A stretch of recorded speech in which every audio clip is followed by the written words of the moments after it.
Hi, if you want to watch exclusive content with hot girls that you won't watch on YouTube, namely where Naruto roasts Kushina and Mikoto and many other hot girls without restrictions, then visit my Boosty channel at the link in the description. Minato's team walked dejectedly along the road to the village. They had completed the task, but they had lost their comrade. Kakashi's left eye was constantly itching.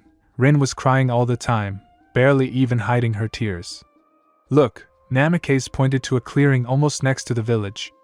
There was a guy lying there, unconscious or just sleeping, it was impossible to tell. A black and red suit, a whirlpool emblem on his back, everything indicated that he belonged to Konoha. Who is it? Kakashi asked in a calm, slightly surprised voice. We'll check, Minato responded, moving sharply towards the guy. Asleep? Namikaze muttered, stunned by what he saw. The blonde was sleeping on the ground, as if he hadn't had enough sleep in his entire life. The scorch marks on his jacket and his overall worn-out appearance suggested that the guy was most likely unconscious, but this was refuted by his even breathing. Hey! Minato lightly nudged the guy with his foot.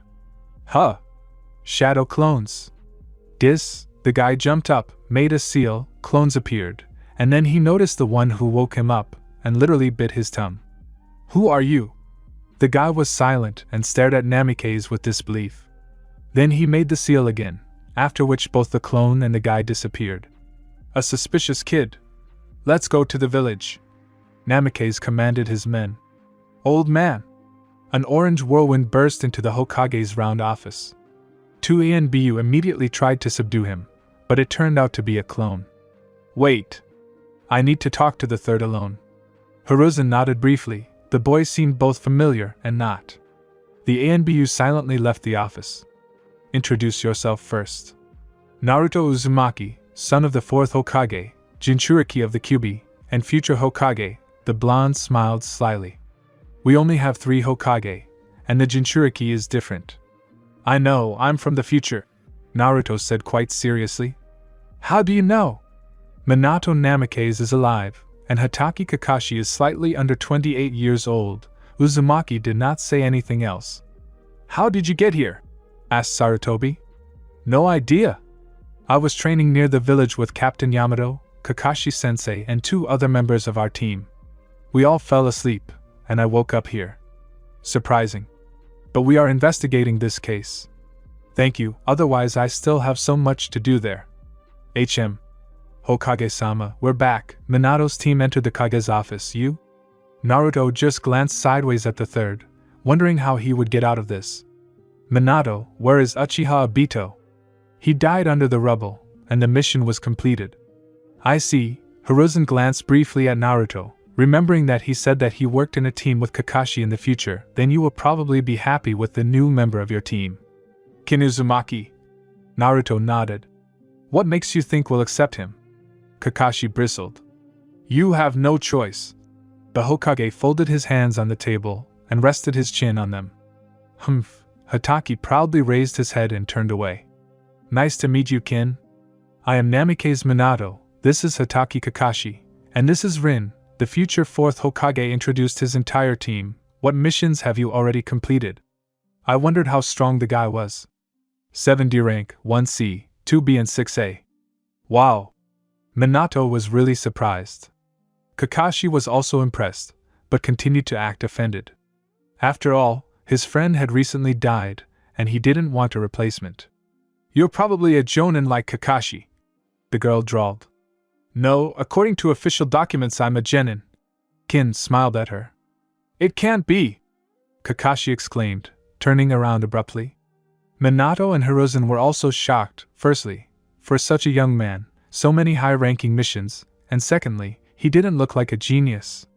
But it is. Naruto smiled, throwing his hands behind his head. Let's go and fight, Kakashi exclaimed. And he was very hot-tempered, reminds me of Sasuke, thought Kin, at the same time smiling and nodding his head happily. I'll roll you across the field, he told the blonde. And both guys immediately disappeared. Goodbye. Rin said goodbye and left the office in a civilized manner. Who is he? Asked Namikaze. Who knows? Sarutobi answered evasively. Well, Minato's new team? Let's go to training, Namikaze commanded when he also left the third's office. We need to practice your teamwork. Yes. Rin nodded. Seeing as both Kakashi and Kin are here, it means they've already fought.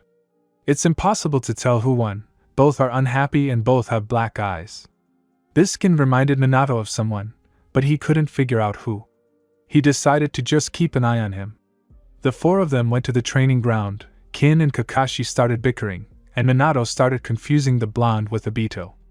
That's who he resembled in character, but he hadn't decided yet about his appearance. Oh, come on, Namikaze smiled, stop arguing, you still have to work in the same team. And our teamwork is already bad. Don't worry, Minato-sensei, everything will be fine, Kin answered with a smile, once again throwing his hands behind his head. Naruto constantly reminded himself that he had a different name now, and he couldn't call Minato daddy, even though it was on the tip of his tongue. And Kakashi, he also wanted to call him teacher, but he had to hold back, otherwise they wouldn't understand him, they would interrogate him, and Naruto wouldn't be able to stand it, and would tell everything as it was. Everything would be fine, but then perhaps he will change his future, but he is quite happy with it as it is. Although he really wanted to have a father and mother. He wanted to know what it was like to have loving parents. Finally, they reached the training ground. Well, good old strategy, we take away the bells. Minato commanded, showed the bells, jingled them and smiled slyly. He was very interested in how they would work together the first time. All three suddenly disappeared. Naruto, unnoticed by everyone, created several clones and began sending them one by one to Namikaze. The future fourth Hokage, without even looking, waved off Kin's clones. He still needs a book by Jiraiya in his hand, Naruto thought and smiled quietly. The clones continued to attack. Kakashi tried to send his teacher to the magical world of Genjutsu, but he still has a pretty bad handle on the Sharingan. Rin tried to attack in close combat while the teacher was in Genjutsu. Kin attacked too. Moving very quickly, he caught up with Minato wherever he went, as if he knew perfectly well which way the teacher would go with his technique. This was almost true, but Kushina left a parting gift in the form of some knowledge, including about her husband's technique. Kin nodded briefly, and from somewhere above a clone jumped on Minato shouting, "Rasengan!" Namikaze was distracted and extremely surprised that someone else knew this technique, and even knew how to perform it. Naruto knew he was being exposed, but he couldn't find any other element of surprise. While Minato was wondering how this strange kid knew his technique, Kakashi and Rin took the bells away. Kin stood nearby and smiled contentedly. "Now you'll tell me who taught you this technique." Minato smiled promisingly. It was inherited, and he almost didn't lie. "From whom? But I can't tell you that." Okay, Minato wasn't happy with this answer, but decided not to press. He'll tell you if he wants. Your teamwork is pretty good, which is surprising. You only met today. Kin, what other techniques do you know? I can't show them either. Uzumaki looked away. He couldn't say that the Rasengan was finished. But then we won't be able to find out how strong you are, and what we can count on in battle. Don't worry, I won't let you down. Only, well, I'll figure it out myself. Is Sarutobi Asuma here? Yes. Great. I'll go find him, answered Kin and ran away as quickly as possible. Strange guy, Kakashi noted, looking in the direction their new comrade had run off to. He reminds me of Obito, Rin said quietly. Just as cheerful and ridiculous. Obito is not ridiculous. I know, but sometimes it was very. Rin started crying again and turned away. She of course knew that Uchiha was in love with her, but apparently it often happens that the object of love is in love with someone else. And Kakashi made it clear that he was not worthy of Rin, and it was unclear whether the feelings were mutual. An interesting child. Make friends with him, Minato concluded. Naruto found Sarutobi Asuma and tried to negotiate with him about training. Asuma, of course, listened to the unfamiliar ninja, but did not give his consent, promising to think about it. Indeed, what shinobi would agree to train someone unknown? Now Uzumaki was walking along vaguely familiar streets. They were like that during his childhood, and since then they had destroyed the poor village more than once. Naruto was also glad that he got here with money. There, in the future, Kakashi sent them to training almost immediately after returning from a mission. They almost failed, and the sensei was very angry.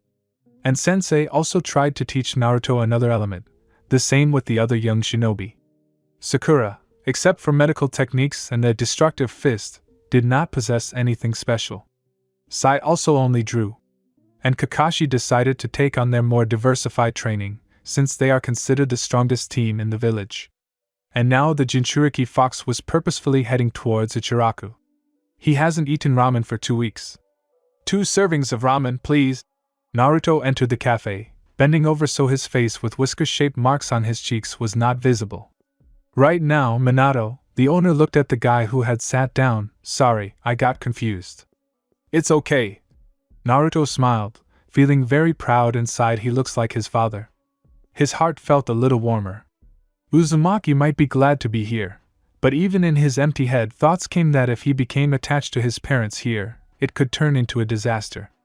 Yes, and they are similar too, the cook noted. Impossible. Naruto laughed. I am Kin Uzumaki. Uzumaki? Kushina's relative? Perhaps I grew up as an orphan, Naruto replied, not removing his smile. We'll have 2 portions, uncle. A cheerful female voice came from the entrance. Have you come to a date, Minato-sensei? Kin asked venomously, turning around and smiling just as venomously. Yes. Minato smiled widely, walking inside and sitting down on a chair. Kushina Uzumaki, the beautiful kunoichi with gorgeous red hair, introduced herself. Naruto knew that his mother was beautiful, but in real life she seemed even more beautiful. Kin Uzumaki. Naruto introduced himself. Uzumaki? The current Jinchuriki was surprised. Yes, but I grew up alone. The blonde made a suffering face. Poor child. The kunoichi sympathized. I'm not a child. Naruto flared up. Indeed, he was now only 2 years younger than his parents. The girl laughed her demonic laugh, as Naruto himself dubbed it. Still a child. Kushina almost stuck out her tongue. Calm down. Minato raised his hands in a conciliatory manner. Namikaze. I challenge you to a fight. Out of the blue, Kin said, standing up to his full height and pointing his finger at Minato. What? Minato almost fell out of his chair. Although he liked the idea, he would be able to wear Kin out and force him to use more of his mysterious techniques. What did I hear? Uzumaki responded, and with a sense of duty fulfilled sat down on his chair and began to eat the portions of noodles placed in front of him. Minato will smear you thinly across the ground. Kushina mocked. He won't be able to. I surpassed him in strength, Databeo. It was strange for the 2 shinobi to hear this from a stranger, even though he was a Konoha shinobi, but only the third knew where he came from. Databeo? Kushina asked again. That's when Naruto realized that he had said too much.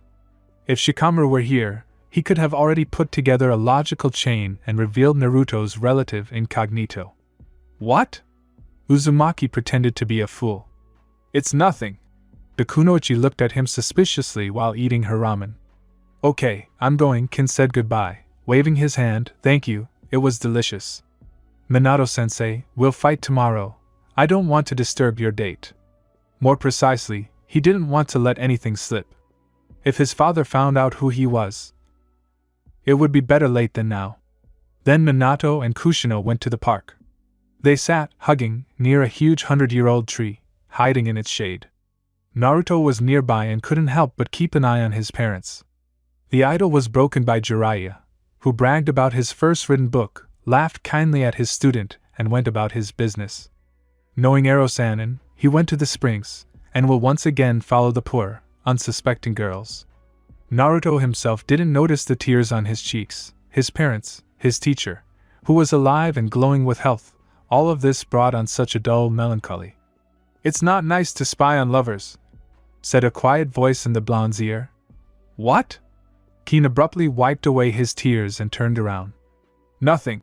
Kakashi mockingly looked at his new comrade. Sorry, I think I'll go. Uzumaki glanced sideways at the future teacher in a hunted manner and left. It's really weird, Kakashi muttered, glancing at the couple making out, and he too left the park. Minato, I have a mission for you, Hiruzen said the next morning, calling the Jonin to him. What mission? Namikaze asked, already figuring that the fight with Kin was cancelled. Kill the Mist ANBU, all the rest of the information is in the scroll, answered Sarutobi. By the way, yesterday my son told me about Kin Uzumaki. He came to him asking for training in the wind element. It's strange that he didn't ask me. He might not have known. Hiruzen also asked himself this question. However, Naruto Uzumaki, from the future, really might not have known, since the blonde said that Minato had already died by that time. Namikaze decided not to put it off for long and went to Naruto. The location of his home was written on a piece of paper attached to the scroll with the task. Naruto, after ramen, thought that he needed a place to live, and decided to ask the third if his apartment was available. The apartment turned out to be empty, in every sense. There was nothing there, no furniture, no equipment. But shinobi were used to sleeping on the bare ground, so Naruto was not scared or discouraged. As soon as Minato approached the door, it opened. Naruto was training in Sannin mode and knew that his father was coming to him. "Hello?" Kin greeted, quickly waving his senjutsu. He would still have time to show off Sannin mode, a new element of surprise for the fight with Minato. "We have a mission, rank A, I knew you'd like it," Minato remarked caustically, looking at the joyful guy jumping around the hallway. "Don't forget to take everything you need." "Yes, Minato-sensei," reported Kin. "How long until we leave?" "In 3 hours, at the main gate." "Great." Naruto spent the entire 3 hours running around Konoha and buying everything he needed. He had clothes, but he had to buy a warm cloak. You never know. He ended up taking very little food, and he had to buy a full first aid kit. Although he would hardly need it, Kurama heals wounds well. He hardly uses weapons, except for his father's kunai. But it was dangerous to show it to him, and Naruto had already blurted out too much. One more slip and he would have to explain everything. Exactly at the appointed time, Uzumaki appeared at the main gate, with Minato and Rin walking on either side. "Where's Kakashi?" Kin asked, knowing full well that Hatake would be late again. "It's strange, he's very punctual," Minato said, still remembering Kakashi's quarrels with Obito, precisely because of tardiness. And he knew how much the blonde hated them. "It's starting," Naruto muttered quietly. It took about 20 minutes before the object of our expectations appeared. "Kakashi, why are you late?" Kin asked kindly, smiling almost tenderly at the white-haired boy. "Oh, there, the old lady asked for help," Kakashi drawled, looking away. "Excuses don't change over time," Uzumaki thought. "What is our mission?" Kakashi asked with all seriousness when they had already left the village. "We need to kill several units of the Mist ANBU. They killed some official of our supporters." "Pfft, that's easy," Kin said with a sour look. "Do you think so?" Minato asked slyly. He knew perfectly well how strong the ANBU were. If the ordinary shinobi of the mist were incredibly strong, then the ANBU and swordsmen were just beasts. "Of course." Uzumaki was about to say something else, but remained silent. "Let's see how you can handle it alone." Kakashi chuckled ironically, folding his arms across his chest, showing with his whole appearance that he would not help this upstart Uzumaki. "I can be 1 and 1,000. Kin smiled nostalgically, the same phrase he said to Itachi before his death. Although they chatted again during the war, it was not the same. "And how is that?" Hatake asked, suddenly ceasing to pretend to be a great, proud ninja.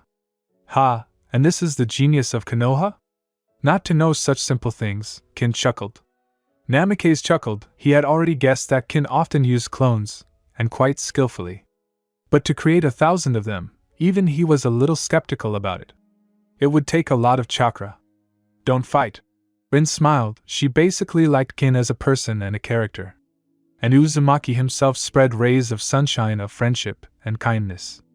3 days of walking almost without stopping and they arrived at the land of Earth. Somewhere there were ANBU of the mist.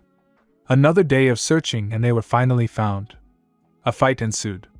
Kin, Kakashi, and Rin were trying to kill the ANBU 10. Minato was trying to kill the other 10. One of the shinobi in the Namikaze 10 used poison mist. Another dealt Minato quite a lot of damage. "Father!" he shouted, completely forgetting who was next to him, having barely heard Namikaze's muffled cry. Kin created about 100 clones. Several of them suddenly acquired a cover of golden yellow fire. Black lines, dots, circles of unknown purpose ran along their backs, arms, stomachs, and heads. These clones began to create Rasengan, huge in size. No one here had ever seen such a technique. Bijou mode, Rasenkyugen! The clones shouted, dragging their opponents with the help of translucent animal paws. The remaining clones dragged the teenagers away from the battle. Even if they lived during the war, it is better not to see death again. Naruto, without looking where he was going, ran towards where he heard Minato's scream.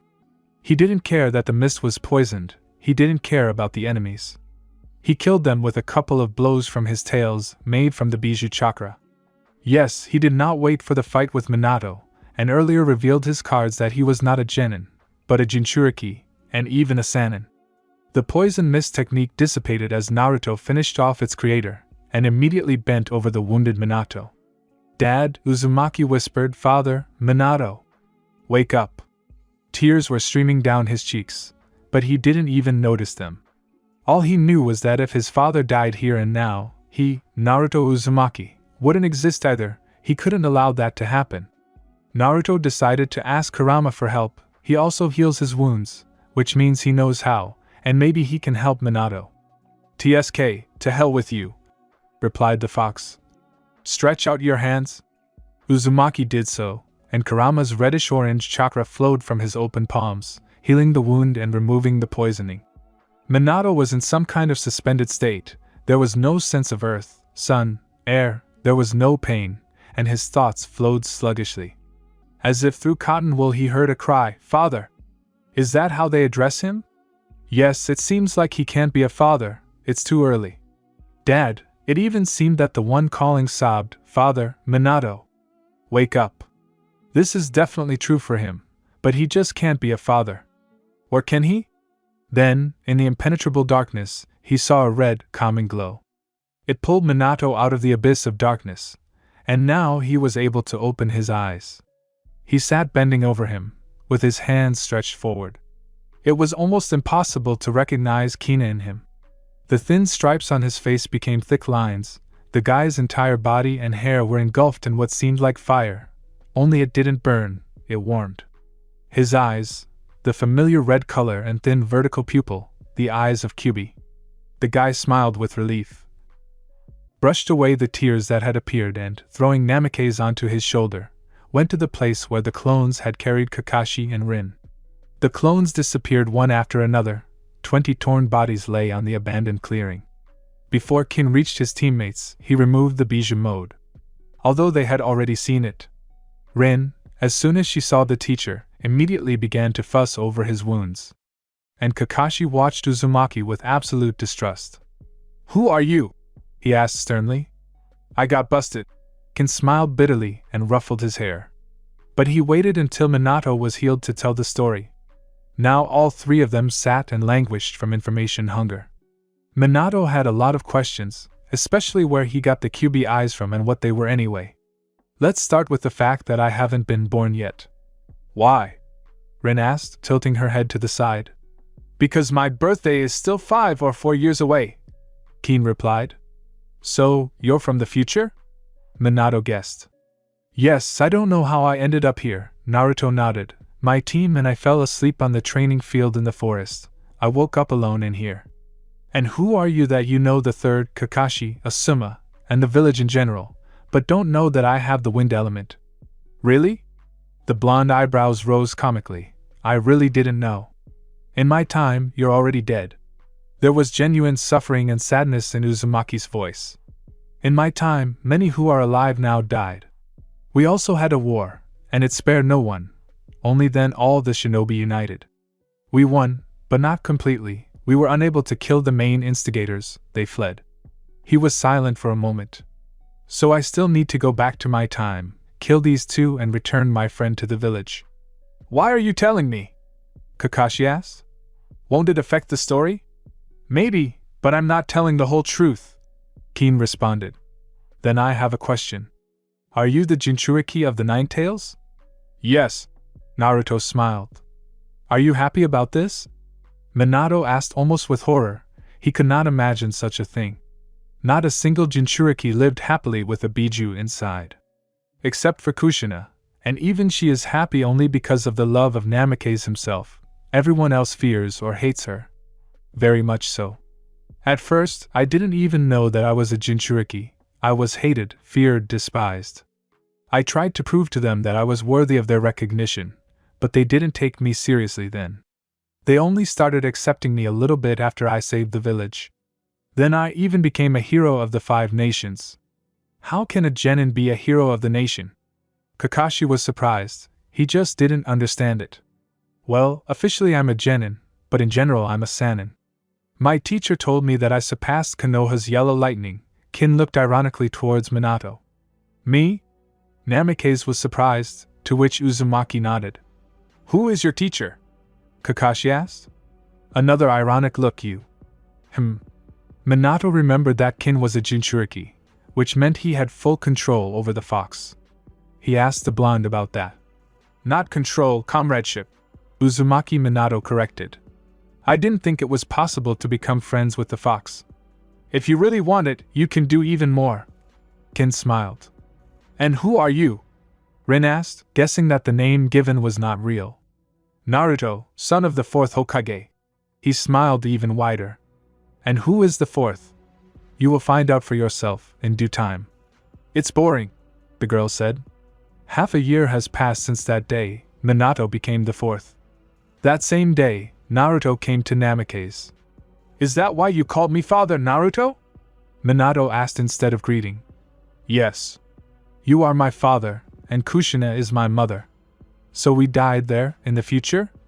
Yes. I would like to save you, to help you somehow. But who knows how this will affect me personally, and history as a whole. Well, one thing I know for sure, my son will be happy. Minato smiled warmly. Not really. Of course, I have a lot of friends, now everyone loves me. But it wasn't like that before, and I need to bring my best friend back to the village. Does the friend want this? Namikaze narrowed his eyes a little skeptically. Understand, Minato, he was left alone. He always reproached me for never having parents, for always being alone. I don't want him to know the pain of complete loneliness, when no one wants to love you, and there is simply no one close to you.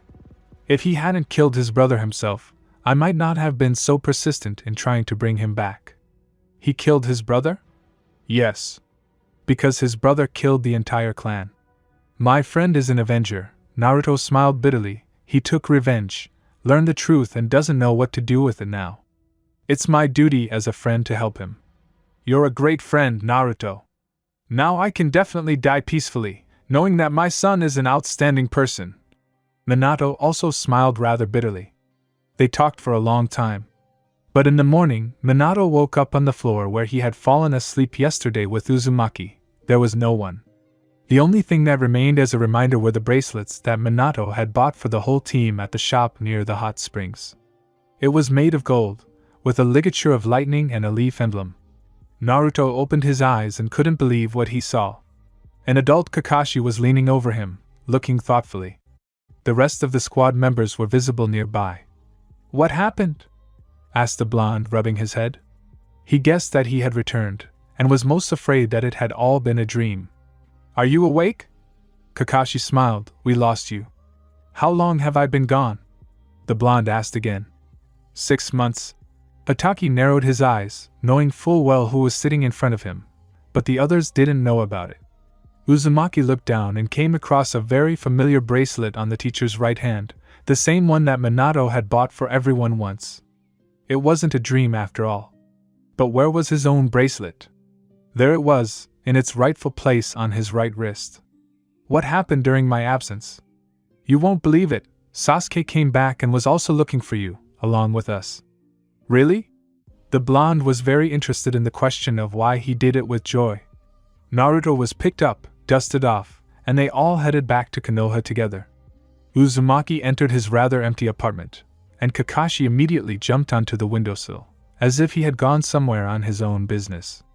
And the teacher grieved for a long time after your departure, he said. And you? Me too, Kakashi agreed, jumping from the window into the room. And Rin too. Do you know what happened after that? Well, I vaguely remember the story, the blonde said. They put a really pale guy on our team compared to you, and then Rin died, so the team disbanded, and I got a job in NBU. Are they sure they died that day? Naruto asked with a secret hope. Yes. Only it turned out that Minato left a letter for Sasuke. How? He said that you wanted to bring your friend back to the village, and then he let it slip with the name. Apparently the teacher decided to communicate this with a letter. I see. Naruto was very sad, although part of his soul was glad that Uchiha had finally returned. I would also like him to be alive, but what can I do? You're right, Kakashi. And you still have to revive your clans. There are no Namikazes or Uzumakis left. Well, I think Uzumaki still exists, Naruto shrugged, remembering the censor girl on Sasuke's team. It turns out I'm like Uchiha, the clan also needs to be revived. Kakashi smiled and tilted his head to the side. Almost all the problems were solved.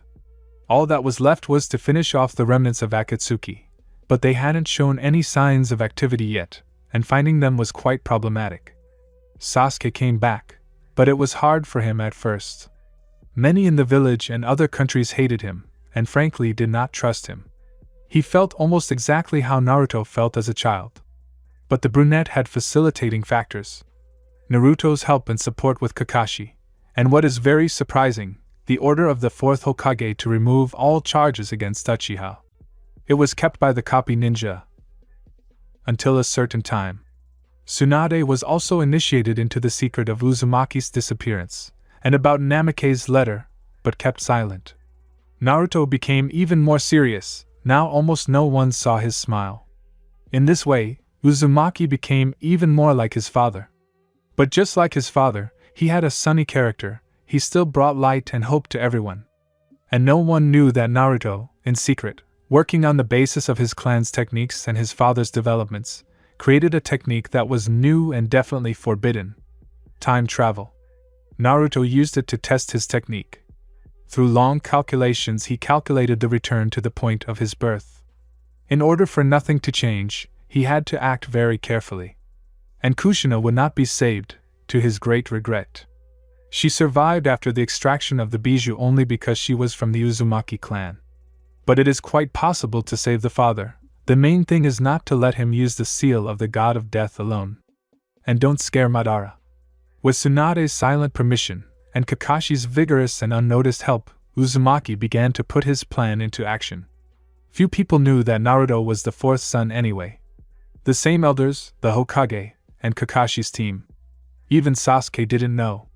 Naruto and Kakashi quickly made seals. The blonde stood in a circle of letters drawn on the ground. Sai was already trying to make the drawing exactly as it should be. Uzumaki was dressed in an ANB uniform and mask. All the seals were folded. Naruto himself placed his palm with a bitten thumb, as if summoning, in the center of the circle. From the hand, the letters of the seals ran in different directions. Uzumaki disappeared with a pop, leaving behind only a cloud of smoke and drawings on the ground. In the same place where the ritual was held in the future, Anbu appeared. The place chosen was interesting, the Valley of the End. Its very beginning, where the river quietly shone in the light of the moon. There was a sense of unease in the air, and probably all more or less strong shinobi felt it. The ANBU member quickly ran towards the village, moving using the Flying Thunder God technique. Here no one would see him, and then he could get right to the immediate scene of action. Naruto carefully made his way through the trees, no one was there yet. The evening in Konoha was flowing as usual, a little noisy in the center and very quiet on the outskirts. Uzumaki couldn't resist and ran into Sasuke and Itachi's house. Only after the death of the elder Uchiha, Naruto understood what it was like for the poor guy, how much he suffered. He didn't want him to die either, but he couldn't do anything about it. It was much more dangerous than pulling his father and a strong shinobi out of the clutches of death. No, Itachi was strong too, he had the strongest Sharingan, even though he didn't have an eternal Manjuku. Sweet little Sasuke began to stir in his brother's arms. Itachi rocked his brother gently, making a promise he would definitely keep. I wanted so badly to save this man too. But would Itachi himself want to live in the shadows again? Because there is no other way, he is a criminal after all. Naruto jumped on the roofs of buildings and felt when the fox was released. Damn Madara, Kurama hissed in his subconscious. It was very uncomfortable for the fox to feel his younger version. And what about Naruto, who would see himself as a baby? Toby in a mask, used to summoning in the village, the shinobi were alarmed, but quickly figured out what to do. Along with them, slightly prompting the actions, was Naruto. Uzumaki really wanted to remove Kurama's subordination, to set his brain straight. Only then would the future definitely change, which was completely undesirable. The third appeared, followed by Minato after a 10-minute break, removed the fox's subordination, and Toby quickly disappeared. Having captured the fox by Kushina, Minato was about to perform the seal. "Don't do this!" Naruto jumped down from the trees. "At least alone. I'll help, but you're dying for these people." "What?" "I'm taking you with me, no one will know about it. Everyone will think that you're dead." "Okay, no time." Father and son began to form seals to trap some of the fox's chakra within themselves, while Uzumaki simply opened his own seal. Kin?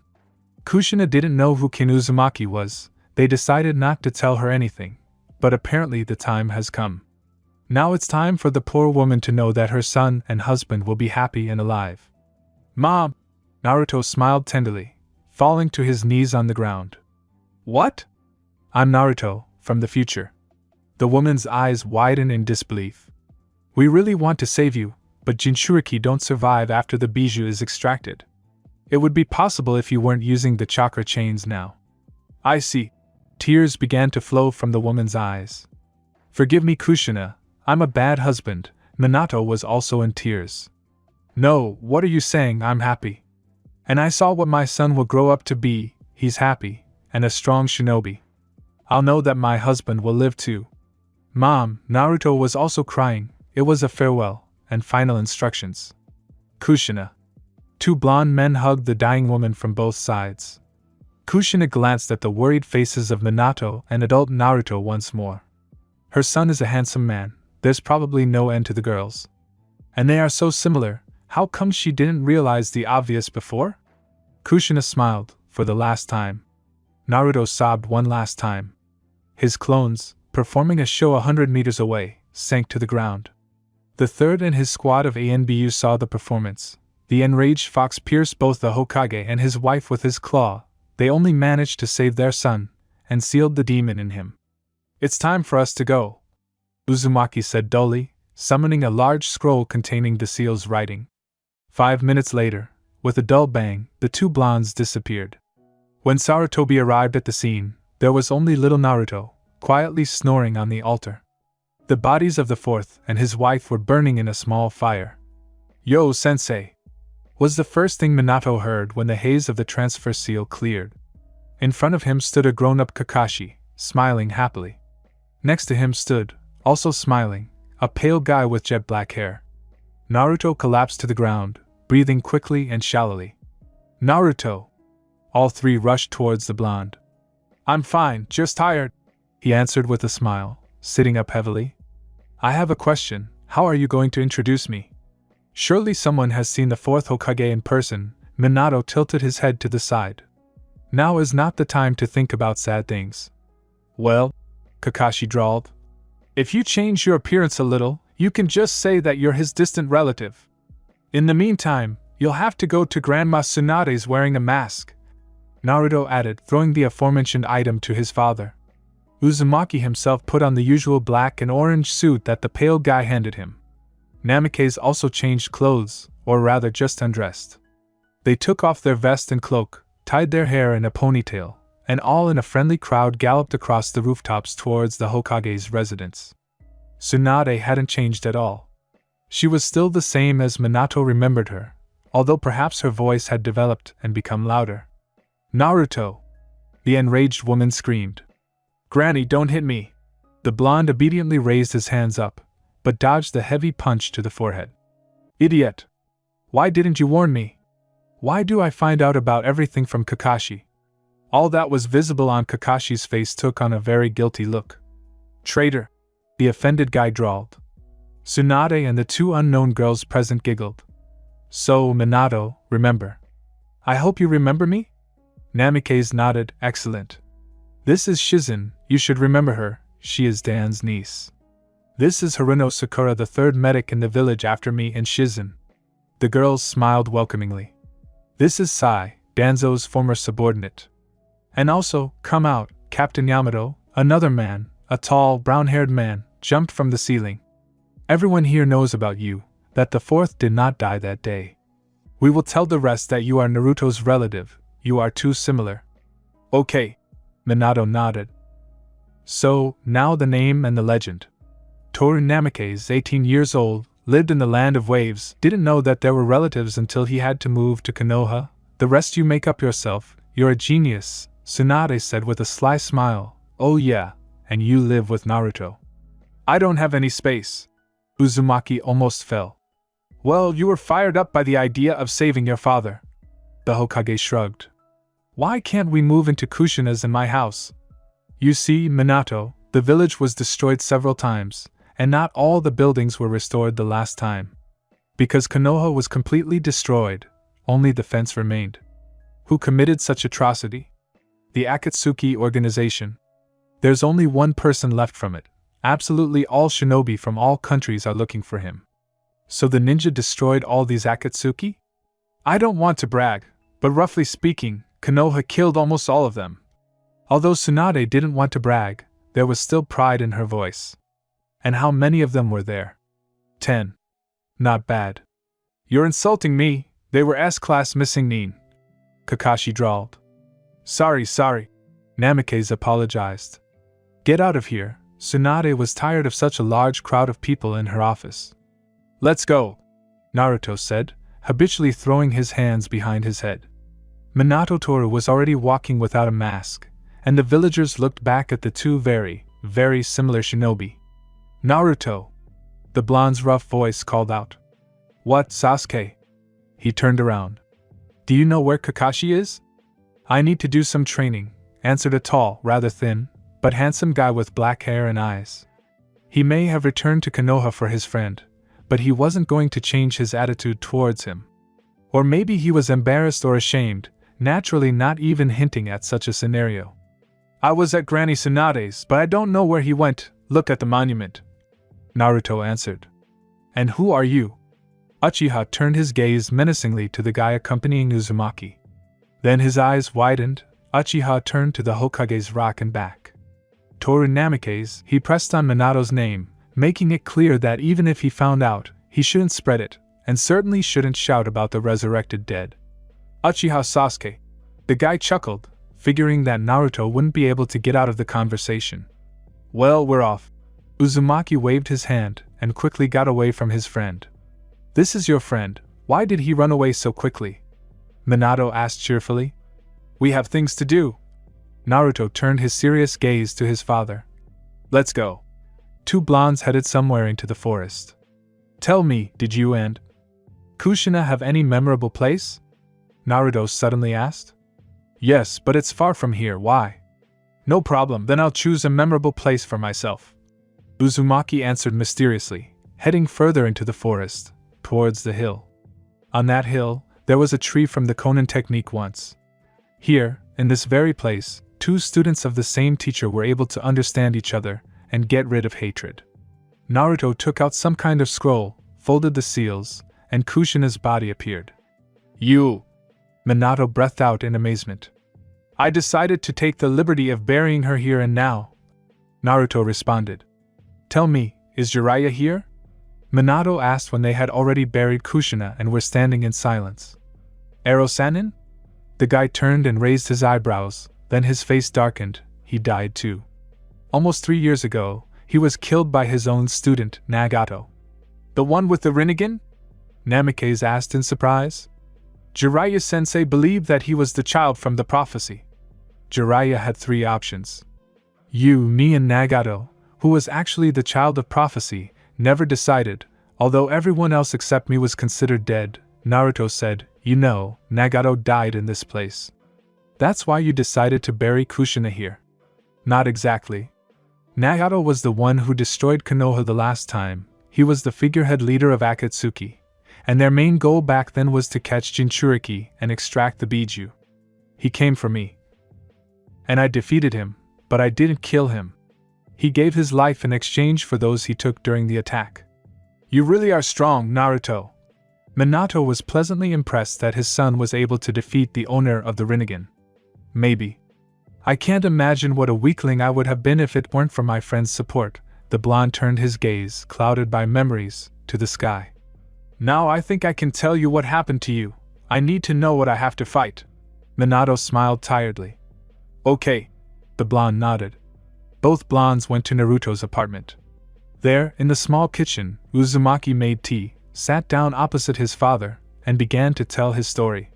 He tried very hard not to miss anything.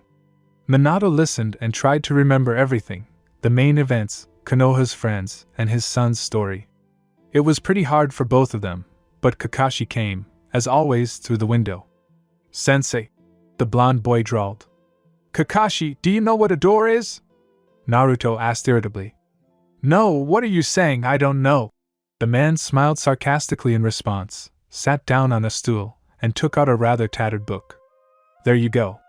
Do you see, Minato, what your student has become? Uzumaki drawled mournfully, making pitiful eyes and pointing a finger at his friend and teacher. Namikaze just laughed. Well, so... Naruto continued his story, with comments from Kakashi. They talked until late at night, and only then did Naruto remember that his father still had nowhere to sleep. Okay, you sleep on the bed, and I'll sleep on the floor, the younger blonde decided, and began rummaging through the closet in search of a futon. In the morning, the two blondes dragged themselves to the Hokage. They had to take on a mission, because Naruto had too little money left, and they also had to buy clothes and other necessary things for Minato, or rather for Toru. They had to get used to it. The mission is easy, find some herbs for the medics, but they pay well for it. The cost will be more than enough for both of them. Everything has changed here. Minato chuckled in amazement, walking with Naruto along the road to the mountains, where a rather rare plant was found, which needed to be collected. Yes, a lot of time has passed. Right. They walked all day. Namikaze was glad that these mountains were in the land of fire, and not somewhere on the distant border of the land of lightning. Maybe we should stop, Toru suggested when they entered the village. It's possible, there was a hotel somewhere around here. Naruto nodded, turning his head in search of the right building.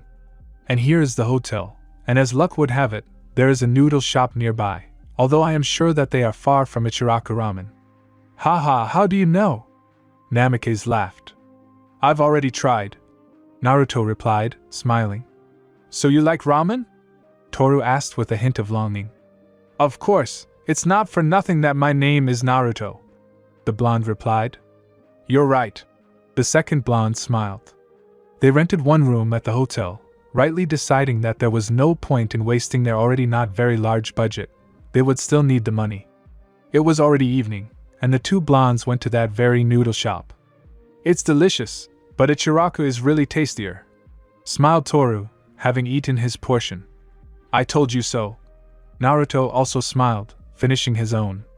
The two blondes paid the bill, stood up, thanked the chef for the delicious ramen, and slowly headed towards the hotel.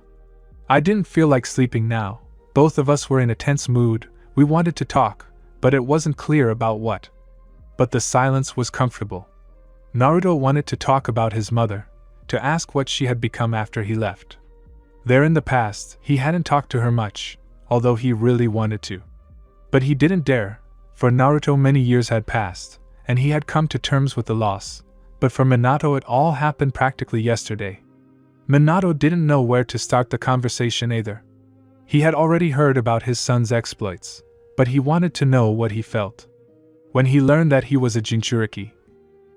When he met the swordsman of the Mist Zabuza, when he took the Chunin exam, when he studied with Jiraiya, when he chased Akatsuki and helped his friends, when pain came for him and he saved the entire village, when... I wanted to know everything about my son. But then painful topics would definitely be touched upon, and the conversation would stop and the silence would cease to be cozy and pleasant. They didn't dare start a conversation, silently walked to the hotel, entered the room, washed themselves in turns, and went to bed. Good night, father. Good night, son. Both had always dreamed of saying these words. Naruto fell asleep with a dreamy smile on his lips. Sasuke was on a rather boring mission, gathering information. But he was happy about it, you can calmly think, no Sakura and Ino and other fangirls. Let's begin our self-analysis. Sasuke had done his revenge. And Itachi turned out to be good. He only acted on orders, even asked the elders not to dissuade the little Uchiha that his dead clan was great. Even now, remembering this, Sasuke sighed heavily, and his chest was stabbing from the understanding of the mistake. The war began and ended.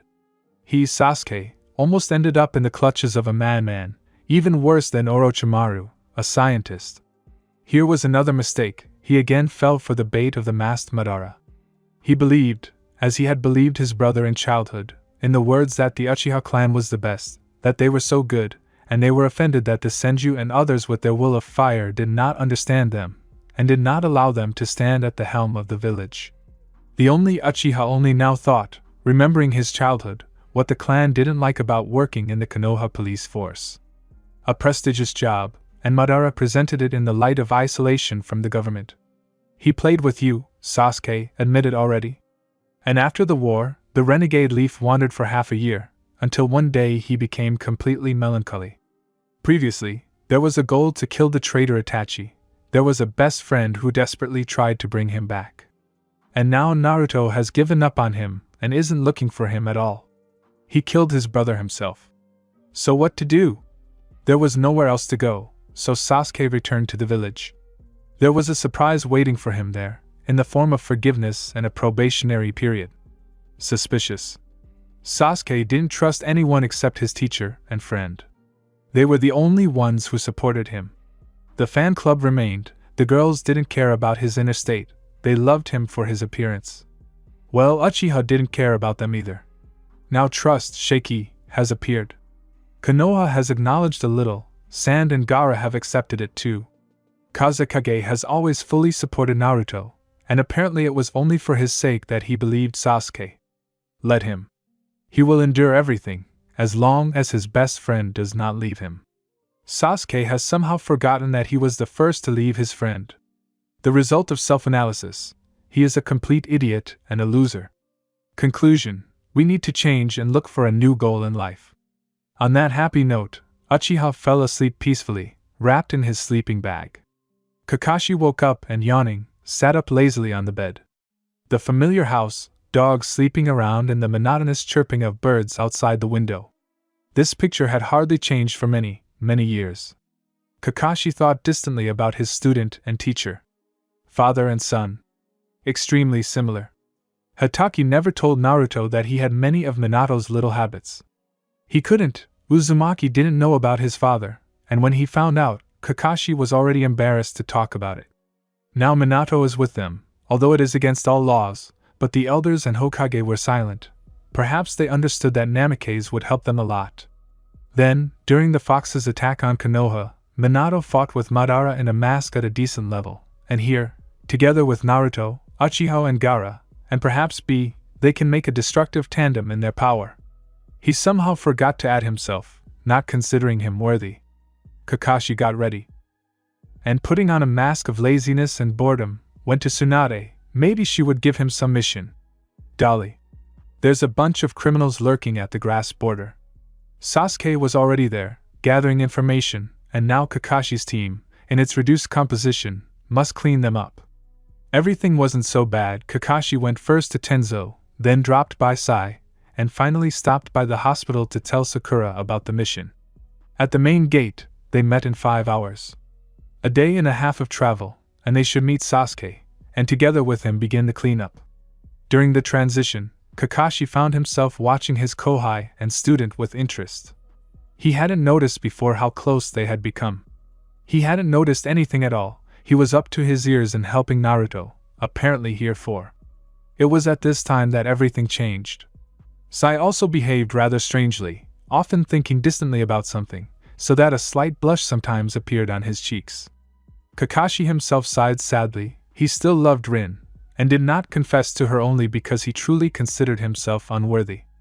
Obito was in love with her, and he decided to stay away if she was happy next to the Uchiha. It did not even occur to Hatake that Naruto would later do the same. Then Obito's death and Rin's confession, it warmed his heart, but he couldn't respond to the feelings. He let his comrade, his friend, die. And then he completely stopped thinking about love for anyone at all, after Rin's death. That was his mistake too. He still reproached himself for letting her go on a mission alone. And these three, Tenzo, Sakura and Sai, became good friends, and he was left out again. Maybe he should try to change his behavior a little? He also wants to sit next to them and laugh at someone's joke. Minato woke up first, carefully got out of bed, looked into the bathroom, and left the room to ask if there was a dining room. Naruto woke up from the quiet click of the door lock. Apparently his father had gone out somewhere.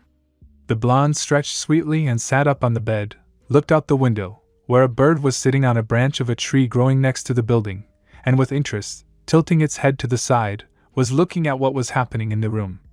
Naruto looked at the bird with the same interest. The door opened and Minato returned. "Oh, I'm already awake, good morning." The older blonde smiled. "Yes, and good morning to you." Naruto also smiled in response, finally getting out of bed, stretching again, and headed to the bathroom to wash up. The morning was sunny and warm. The two blondes quickly ate, paid for the room, and moved on.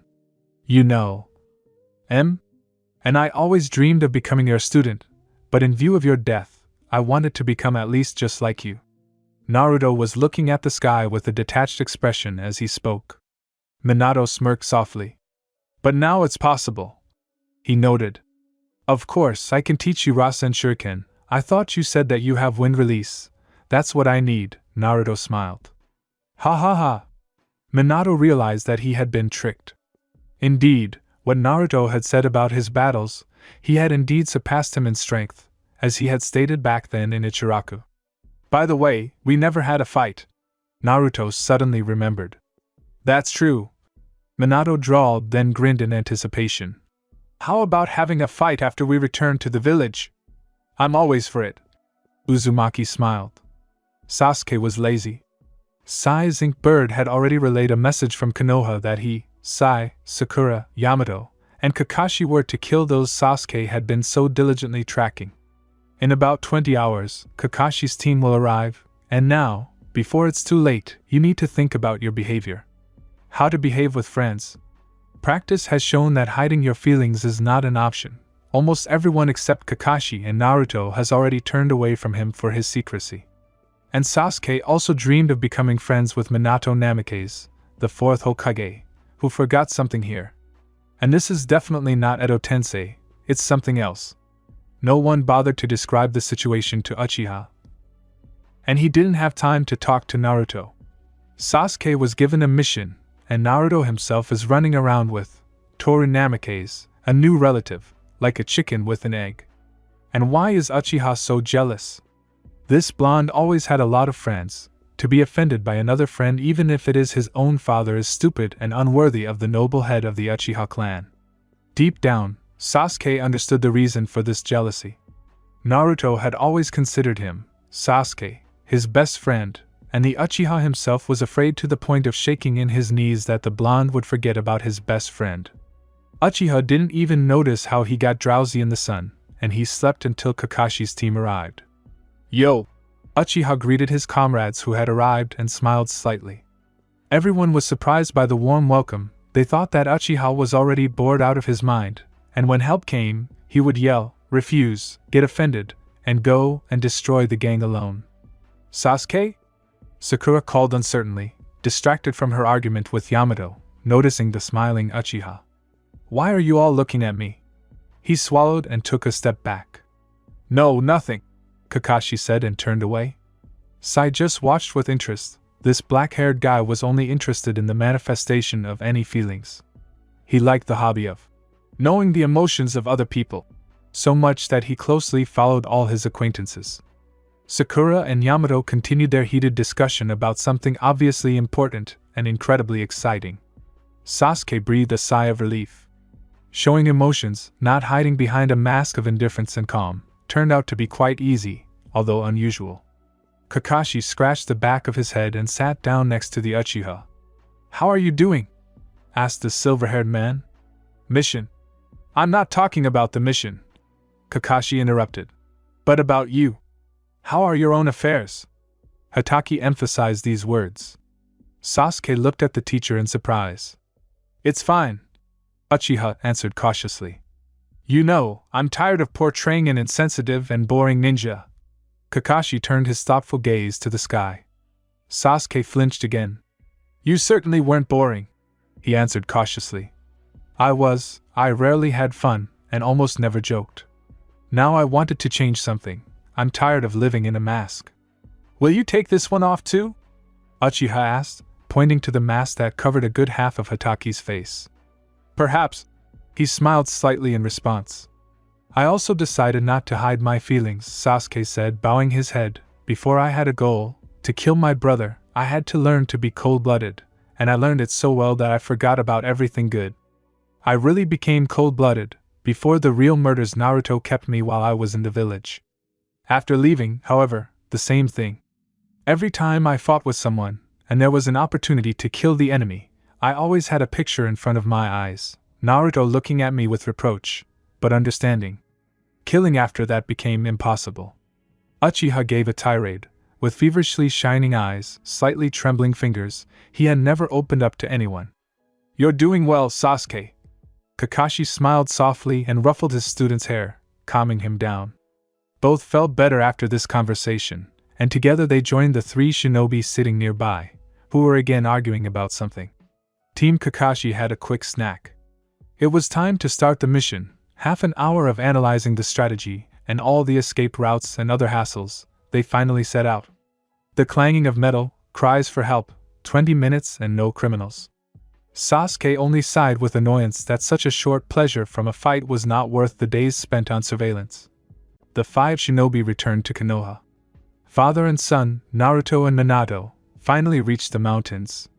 They spent 5 days climbing them from top to bottom, looking for these herbs. Naruto was constantly tripping, falling, cursing, and getting all dirty. His father only laughed. It was very funny for him to realize that his son had inherited Kushina's phenomenal clumsiness.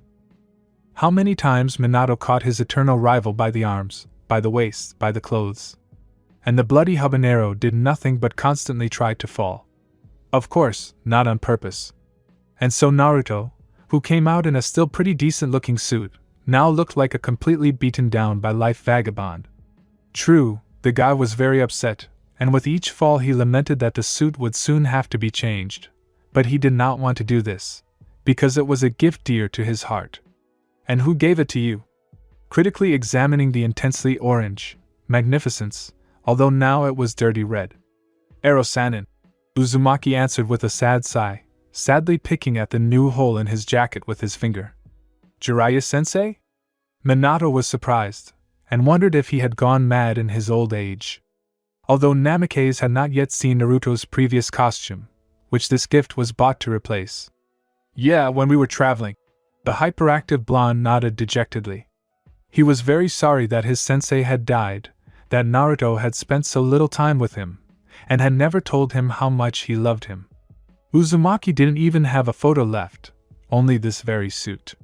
So he tried to take care of it, and after each battle, with amazing persistence, he sewed up all the holes. And probably, no matter how much he wanted to wear this gift forever, it looks like he'll have to put it in the closet and buy himself a standard uniform. Minato noticed that his son was deep in some sad thoughts, but he didn't dare to distract him. He himself was thinking sadly about his teacher. Jiraiya may have seemed like an unreliable person who loved to spy on women in the bathhouse and was a regular at all the brothels of several countries, but in reality he was a loyal and devoted shinobi to his country. One of the strongest ninja and simply a wonderful person. Yes, the world, and the land of fire in particular, lost a lot with the death of the great toad hermit. Dad, be careful! Naruto shouted, distracted from his thoughts and noticing that Minato was walking straight towards the cliff, not noticing the sharp turn. Too late, the former 4th Hokage crashed into the wall with all his might. Apparently, it wasn't just Kushina and Naruto who were so awkward. Naruto himself chuckled quietly. It was nice to know that his father was not just a strong shinobi, but also a completely ordinary person with his weaknesses and shortcomings. And who else but Uzumaki would know that there is no perfection in this world? And he was glad to receive confirmation of this.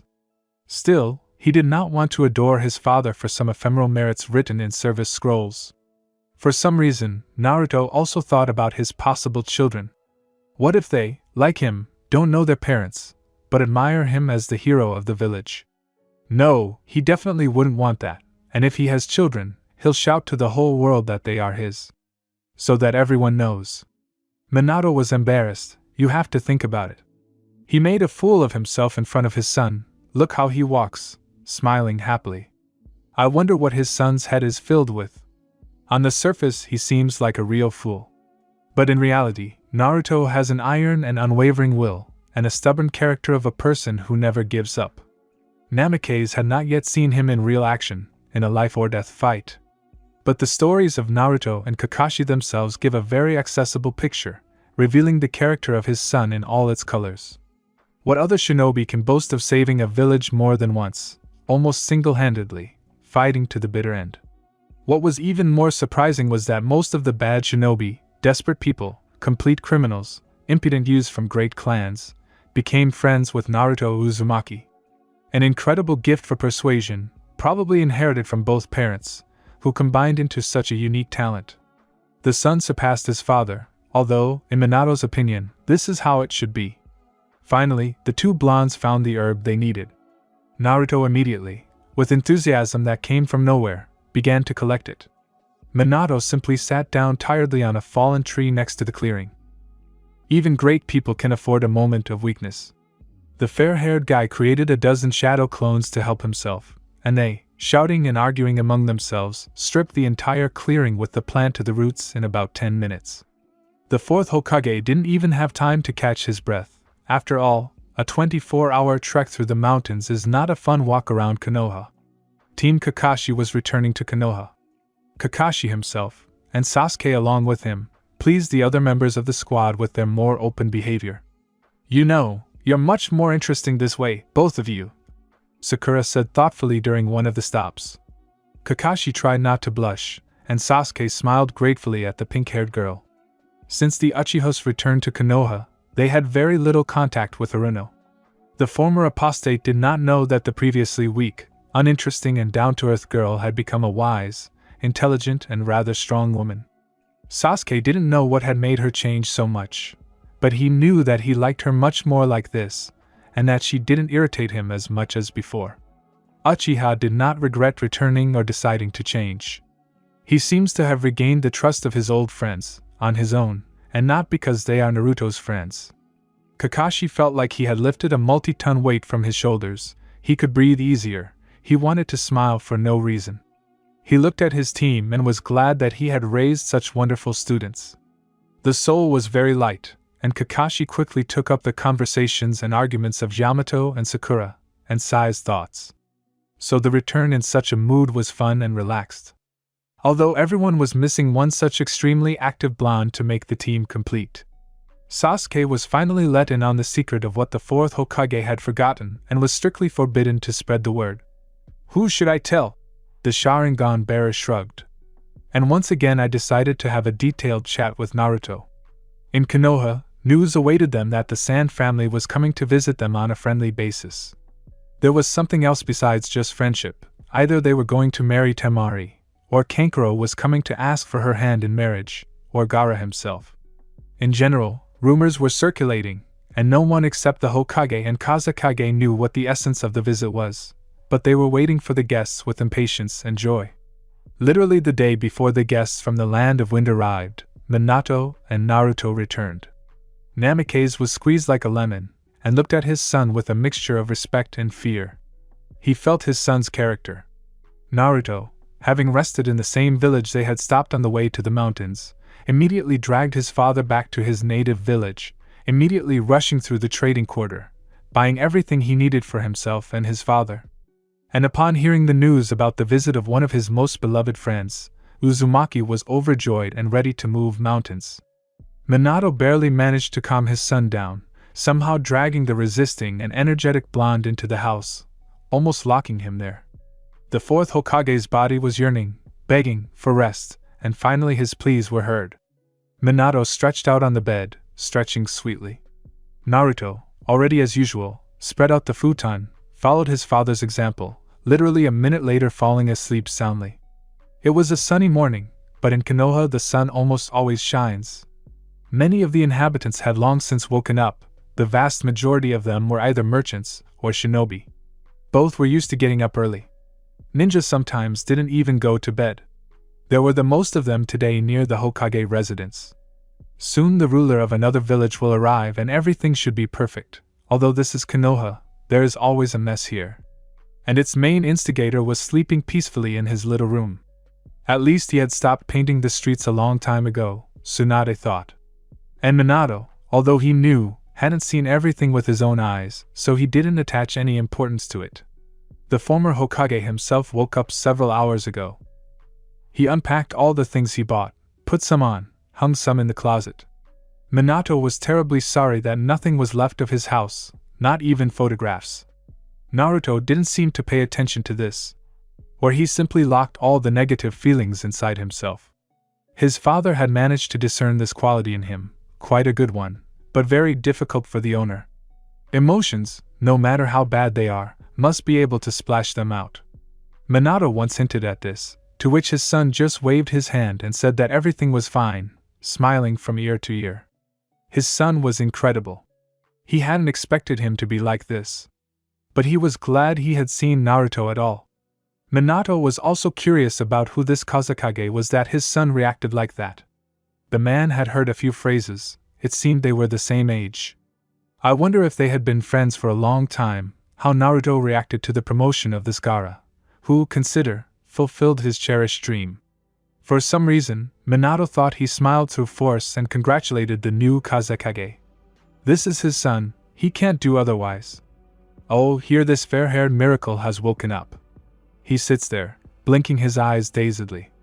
Minato smiled, looking at his son, who looked so funny and half asleep.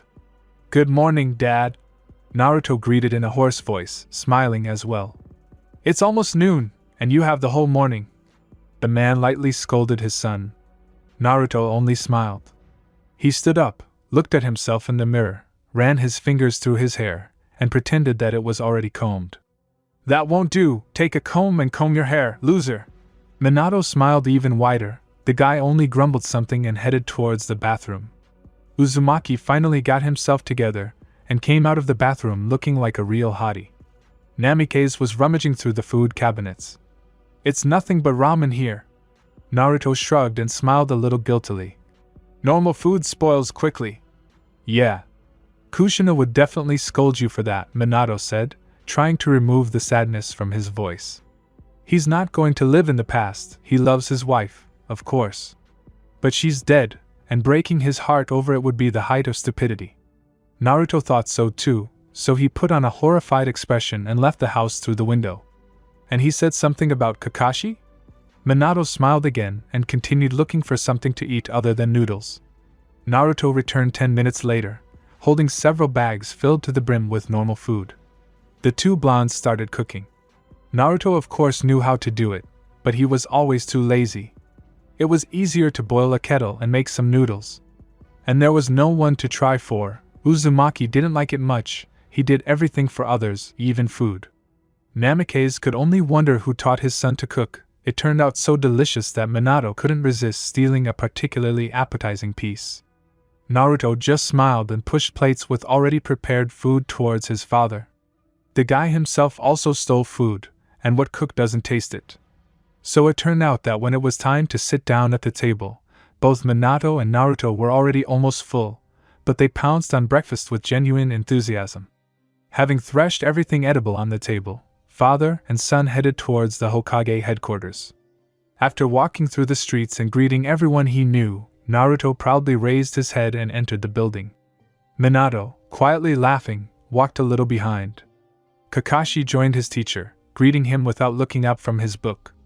Namikaze looked over his shoulder, read a couple of lines and laughed loudly, extremely indecently, halfway down the street. People looked around, looked wildly at the laughing man and turned away. "So Naruto was right that you constantly read erotic books?" Minato asked, barely calming down. "Uh-huh." Kakashi nodded his head, still not looking up from reading a very important part of the chapter. To the laughter, Uzumaki leaned out of the second-floor window, interested in what was going on there. He noticed Kakashi and Minato, and understood everything. Also barely holding back his laughter. His father winked at him and quickly slipped through the open doors of the building. They, already together, went up to the third floor. There in the corridor, Chunin and Jonin were languishing from idleness. Among them were Shikamaru, Tsuji, Ino, Sakura, even Sasuke, Lee, and Niji. In short, all of Naruto's friends, which made him incredibly happy. The blonde ran up to them, greeting each one enthusiastically.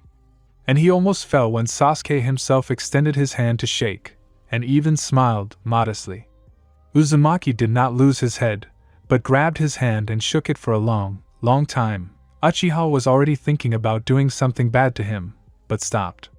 He himself wanted to laugh, so he also shook Naruto's hand, and so they competed to see who would be the first to rip off the other's upper limb.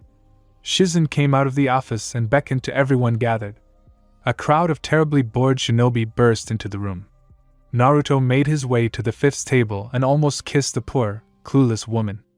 "What's wrong with you?" she asked in surprise, looking at Uzumaki hugging her. "It's nothing, I'm just saying." Naruto smiled and stepped back into the line, if this crowd could be called that. "So, I have gathered you here to distribute the duties of cleaning the area," the fifth Hokage began, getting into an official mood. "Shikamaru, Ino, Tsuji, you are responsible for the archive, so that there is not a speck of dust there, and everything is neatly arranged. The next group, the academy teachers, you are responsible for cleaning it, so that everything sparkles. Granny, why are you straining yourself so much? As if Gaara is going to watch all this," Naruto exclaimed. "Uzumaki, Namikaze, Uchiha, Sai and Hatake, you will clean the streets, paint the fences. Well, here is a scroll with assignments for you." Tsunade smiled sweetly and handed the scroll to Minato. All the rest of the named five stood with their mouths open. "For what?" Sasuke asked quietly, with a tear in his voice. Sai reacted to any terrible order. As usual, he pulled his fake smile onto his face.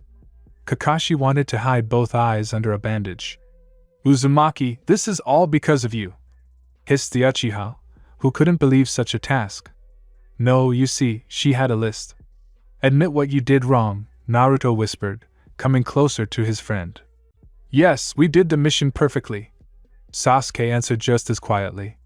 "Maybe she's just taking revenge on us for something," Sai suggested, quietly approaching the two friends. They nodded vigorously. Naruto didn't even bother. Granny Tsunade laughed, as if she didn't know that clones would do the work instead of him. "Stop. That's what she was counting on. Konoha is not small, and who else, except Uzumaki, is capable of creating 1,000 clones? Sakura, Yamato, you prepare the house for our dear guests." Tsunade finished distributing duties. "That's not fair. They have it easy." Naruto immediately exploded, jumping up to the woman's table and slamming both palms on it. Tsunade smiled sweetly again. "Do you want me to give you the polygons too?" "No, thank you, Hokage-sama, allow me to take my leave." The blonde immediately imitated an obedient soldier, really bowed, and jumped out of the window like an axe. The rest of them followed the hyperactive blonde, mentally preparing to execute him, even if he had nothing to do with it. Everyone has such a case, because of which they want to wring Naruto's neck. Tsunade had barely closed the door behind the shinobi when she burst out laughing. She hadn't seen such faces on her subordinates for a long time. And Minato's expression was completely indescribable, but at least he looked alive, because after traveling with his son he had stopped looking like himself.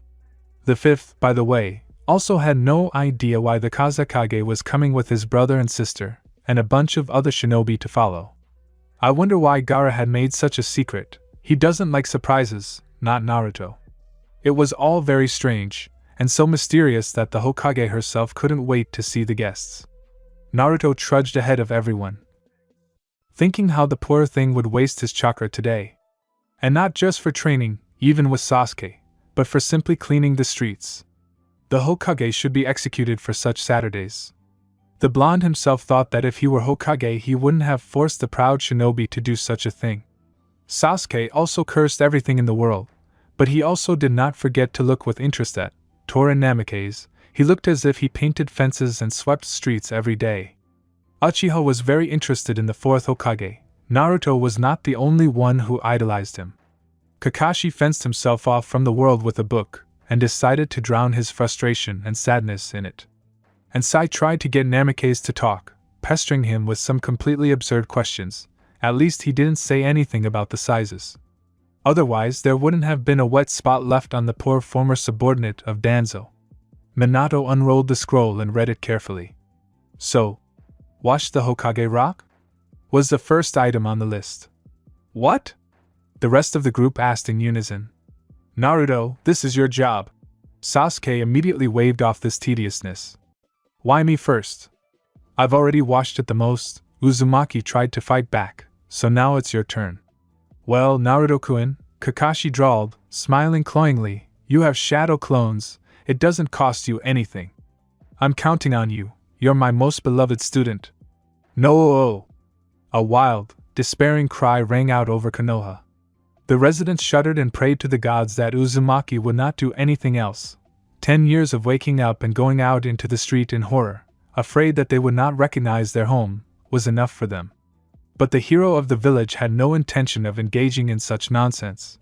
He looked at the pleading faces of the 3 shinobi with resignation, while the 4th looked simply with interest. The hell with you, you owe me a month of lunches, Naruto sighed, multiple shadow cloning. The entire street was immediately lined with Uzumaki clones, looking just as doomed as the original, and they trudged towards the Hokage rock. Naruto himself looked sullenly at Minato, waiting for the next point. Paint the fences. Namikaze read. Naruto grinned evilly and grabbed Sasuke and Sai's hands. We'll do it, the blonde said, still smiling. What next? Sweep the streets. Let Kakashi do this, he can also create shadow clones, well, I'll help too. Hitaki looked sadly at his student and nodded. The streets are just the streets. Clearing up the leaves in the parks. Minato read the next point. Is on me. All? Let's at least do this. No problem. Naruto created another 20 clones, Kakashi created about 15, and they went in formation to get the inventory. The original grabbed Sasuke and Sai's hands again, already dragging them to the hardware store for paint. Namikaze rolled up the scroll and, having created a couple of clones, went to the 4 parks of Konoha. Naruto was whistling as he carried several large cans of paint, followed by a couple of clones, Sai and Sasuke. The last 2 weren't too happy. Of course, they, strong shinobi, are forced to paint fences. Sai only knows how to kill, well, almost. He had literally just started living, and now he's faced with his first life problem. I wonder if there is a book that teaches how to paint fences? Although why would you need one when you have a certified Naruto specialist at your side? 3 shinobi from Kakashi's team were dragging themselves towards the main gate. The guys figured it would be better to start from there, and make their way deeper, and end with some minor mischief, which they hadn't thought up yet, but something bad was definitely going on with the Hokage's residence. The eternal guards at the gates were nowhere to be seen. Instead, they had seated 6 genin. And they were all yawning desperately. From which Sasuke, Naruto, and Sai concluded that Azuma and Kotetsu were also harnessed to bring Konoha into order. Well, if you think about it, those who are now on missions will not even recognize their native village or will think that they have entered the wrong gate. Naruto giggled as he imagined this picture. The 2 brunettes looked at their fair-haired comrade in surprise. What are you looking at? Naruto responded cheerfully to suspicious looks. Let's start painting. What's wrong with you? Sasuke pretended to be worried, touching his best friend's forehead with his palm. No fever? Sai asked with the same faint concern. Go ahead and paint fences. Uzumaki waved away his friend's hand. The brunettes laughed and wandered off into the streets. This gang, exclusively thanks to Naruto's clones, quickly painted any fences they came across. It turned out pretty well, and the main thing is that it was fast. Tsunade will definitely be pleased. The crowd of Naruto clones that went to the Hokage rock also coped normally, only all the clones were grumbling. And after washing the monument, they all disappeared at once, grumbling. The original groaned and sat down on the nearest horizontal surface, on some fence near the road.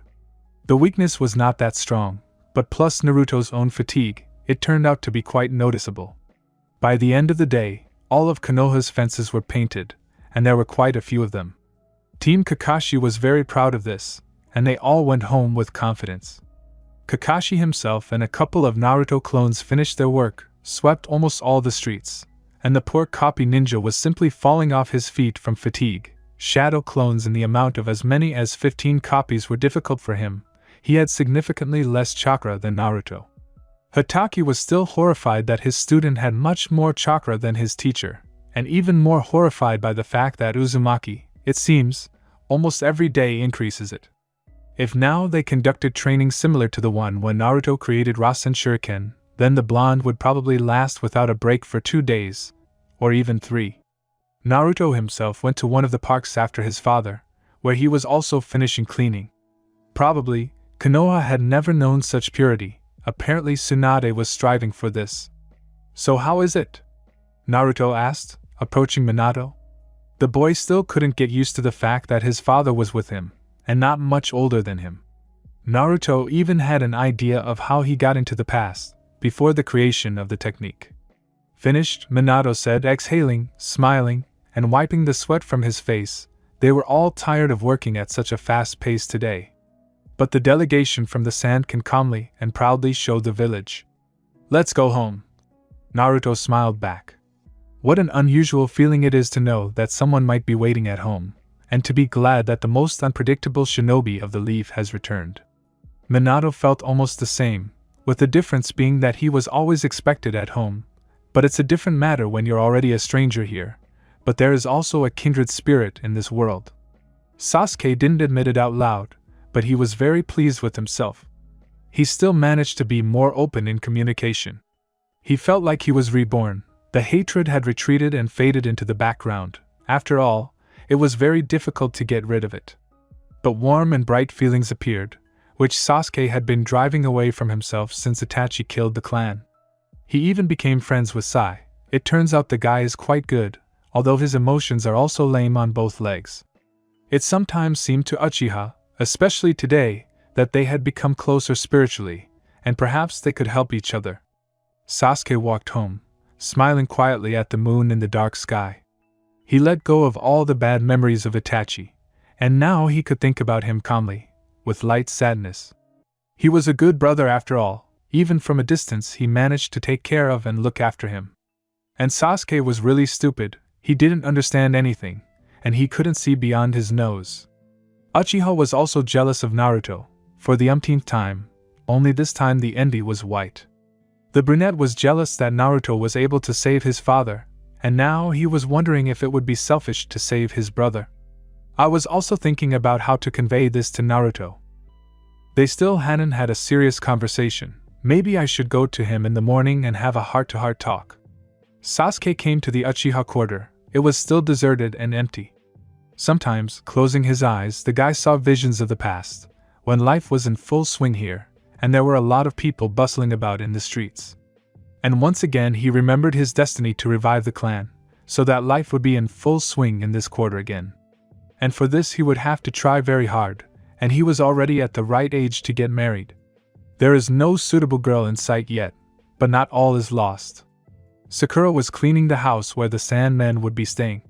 She sent Yamato to the store for groceries, and she moved to the bedrooms to clean, putting futons and new bed linens in the closets. They finished it pretty quickly, so they had a free evening, and the girl and the man went to a cafe. Lately they really had been spending a lot of time together. During the search for Naruto, in his half-year absence, Tenzo and Sakura were constantly together, and got used to taking care of each other. It had already become a habit. Yamato was also in Anbu, although not en route, but he showed emotions poorly, so now he came to life, turning out to be a rather cheerful person. Sakura herself became serious, stopped beating Naruto all the time, and she became ashamed to do such things in front of the fourth. Although Minato would only laugh, Kushina had the same explosive character, and often slapped her then boyfriend on the back of the head. The pink-haired Kunoichi was also happy for her friends. She saw that they found something to do for themselves, and also matured. This made the girl very happy. Especially Sasuke, who became noticeably more open and emotional, and after Naruto returned from the past, Sakura began to communicate more often with her former love, only this time as a friend, and in every possible way helped him adapt to society again. Uchiha was grateful to her for this, and they developed a very warm relationship. And now Sasuke did not say that the girl irritated him. And before, when he said this, he simply hid his feelings. He did not love her, but considered her a friend, even more like a younger sister, who always needed to be protected. He did not see in her a girl he could fall in love with. He generally assumed that during his departure from the village, Sakura would spit on him and fall in love with Naruto, and they would be happy. Therefore, meeting his friends 3 years later, he was very surprised that their relationship had not changed at all, either between them nor towards Sasuke. However, Uchiha knew very well that Naruto was very loyal to those he considered his own. "Maybe we should go for a walk?" Sakura suggested, looking out the window. They were sitting in a cafe with Yamato, having already drunk coffee and eaten delicious cakes. "Let's go." The man smiled, taking out his wallet and paying the bill. Then he gave the girl his hand, and together they left the building. It was already getting dark outside, the lanterns were lit, and the village looked quite charming, just a perfect time for a couple stroll. Who knows, maybe they really will become a couple. Naruto, despite being tired, returned home and went to the kitchen. He wanted to eat, so he had to cook. Minato joined in, and both of them had a lot of fun spending the evening hours. And it was also fun to have dinner afterwards. "You know, Dad, I'm glad that I was able to save you, and now you're here," Naruto said a little sadly after a delicious dinner. The hyperactive blonde's mood, as always, changed with impossible speed. Minato smiled sadly. "I'm glad too, Naruto." The former Hokage was indeed happy, but sad thoughts often came to his mind. The most important one, of course, was his dead wife. Living without Kushina was hard, but Minato tried to think about it less, otherwise it would be even harder. The fourth, like Naruto, hid all the negativity behind a mask of joy and smiles. By the way, do we still have any tasks left?" Naruto suddenly asked, changing the topic and changing his mood again. "It seems like we've done everything," Minato answered, unrolling the scroll and running his eyes over the text. "Okay." Then Naruto put his hands behind his head with a happy smile. "Maybe we'll take on a mission tomorrow?" "What about your friend Gaara?" Namikaze asked, looking slyly at his son. "So we'll do something light and quick." Naruto immediately began to wheedle, smiling ingratiatingly. Apparently his thirst for activity was not killed today, which is strange. Just a couple of hours ago he looked like a boiled fly. "Haha, only if it's like this," Minato replied, getting up from the table and collecting the dirty dishes. "I knew you would agree." The blonde smiled from ear to ear. "It's time to sleep." Minato laughed, ruffling his son's blonde hair. Naruto smiled and immediately left the table, washing all the dishes with great speed, and laying down on the futon, he lay down with a happy smile on his lips. Morning came, and Naruto, almost at dawn, slipped away on a mission with his father from Tsunade, who had gotten into a rage over cleaning. Sasuke, Kakashi, Sai, Sakura and other shinobi were left to be torn apart by the female Hokage. But these four always had a special place in Tsunade's eyes, so they got it much more than the others. And the fifth, having gotten rid of the overly clingy Uzumaki in the morning, having given him some mission, now realized that he did it on purpose, as if he sensed it. Tsunade was driving her subordinates. By the tail and by the mane, all the shinobi located within the village were busy with something. The A and B guys were probably the most unlucky right now, who couldn't, like the others, run away from the Hokage under the pretext of putting on their ceremonial clothes. And now the bodyguards were doing the tedious work of cleaners, finishing cleaning the residence, where Gaara would definitely end up. Tsunade herself, perhaps for the first time, put on the cloak and headdress of the Kage. By 3 o'clock all preparations were complete, and the shinobi stood in 2 rows from the gate with ostentatious solemnity. In the opening of the huge gates themselves stood Tsunade, her arms folded across her chest. Minato and Naruto appeared from the other gate, surprisingly, in new, clean and nicely fitting clothes, neatly standing in line, pretending that they were there. Naruto was sporting a new suit, which didn't avoid the orange color, but there was much less of it, just some intricate patterns on a black background of a long-sleeved turtleneck, a Chunin vest and a Sannin cloak thrown over it. Minato was wearing almost the same clothes as always, only without a vest, because here he is not yet either Chunin nor Jonin. On his belt was tied a cut and patched Hokage cloak. In this rag it was difficult to recognize this attribute of Kage at all, except for the color. Next to Namikaze and Uzumaki stood Sasuke, with an unperturbed look, in a black standard uniform, vest, and the emblem of the Konoha police force tied on his shoulder. Uchiha decided that since he was going to revive the clan, then this organization should be raised up as well. After all, as was known, the police force kept order in the village. On the other side was Kakashi, who looked no different from the usual. The poor copy ninja was suffering from boredom, and shifted from foot to foot, all the while trying to reach into his pouch with his right hand and take out a book. But the Hokage's menacing appearance prevented him from doing so, and the silver-haired Jonin sighed sadly and slouched. About 10 minutes later, a procession pulled out onto the road. Many shinobi surrounded 3 palanquins. Well, not many, but there were definitely about 20 people. They all stopped near the gate, and Gaara, Temari, and Kankuro got out of the palanquins, terribly dissatisfied with the method of transportation. They were shinobi, after all, and they were being treated like porcelain. Naruto joyfully exclaimed something, and ignoring the strict order, rushed with all possible speed to his red-haired friend. Almost knocking him down, he squeezed him in a tight embrace. Naruto had not seen Gaara for more than a year. After the war, all countries rushed back to their villages, began to build up military power to kill this incomprehensible man in a mask for sure. And the fact that he was hiding did not please everyone, forcing them to prepare even more harshly and quickly. Gaara smiled slightly and hugged his friend too, already used to his antics. "Hello, Naruto," the Kazekage said in a low and even voice, letting go of his friend. Kankuro approached and grumbled something. It was so unusual to see him without the war paint on his face and his usual black uniform. Temari threw her iron fan over her back with an independent look and approached the brothers. "Naruto, I'll kill you!"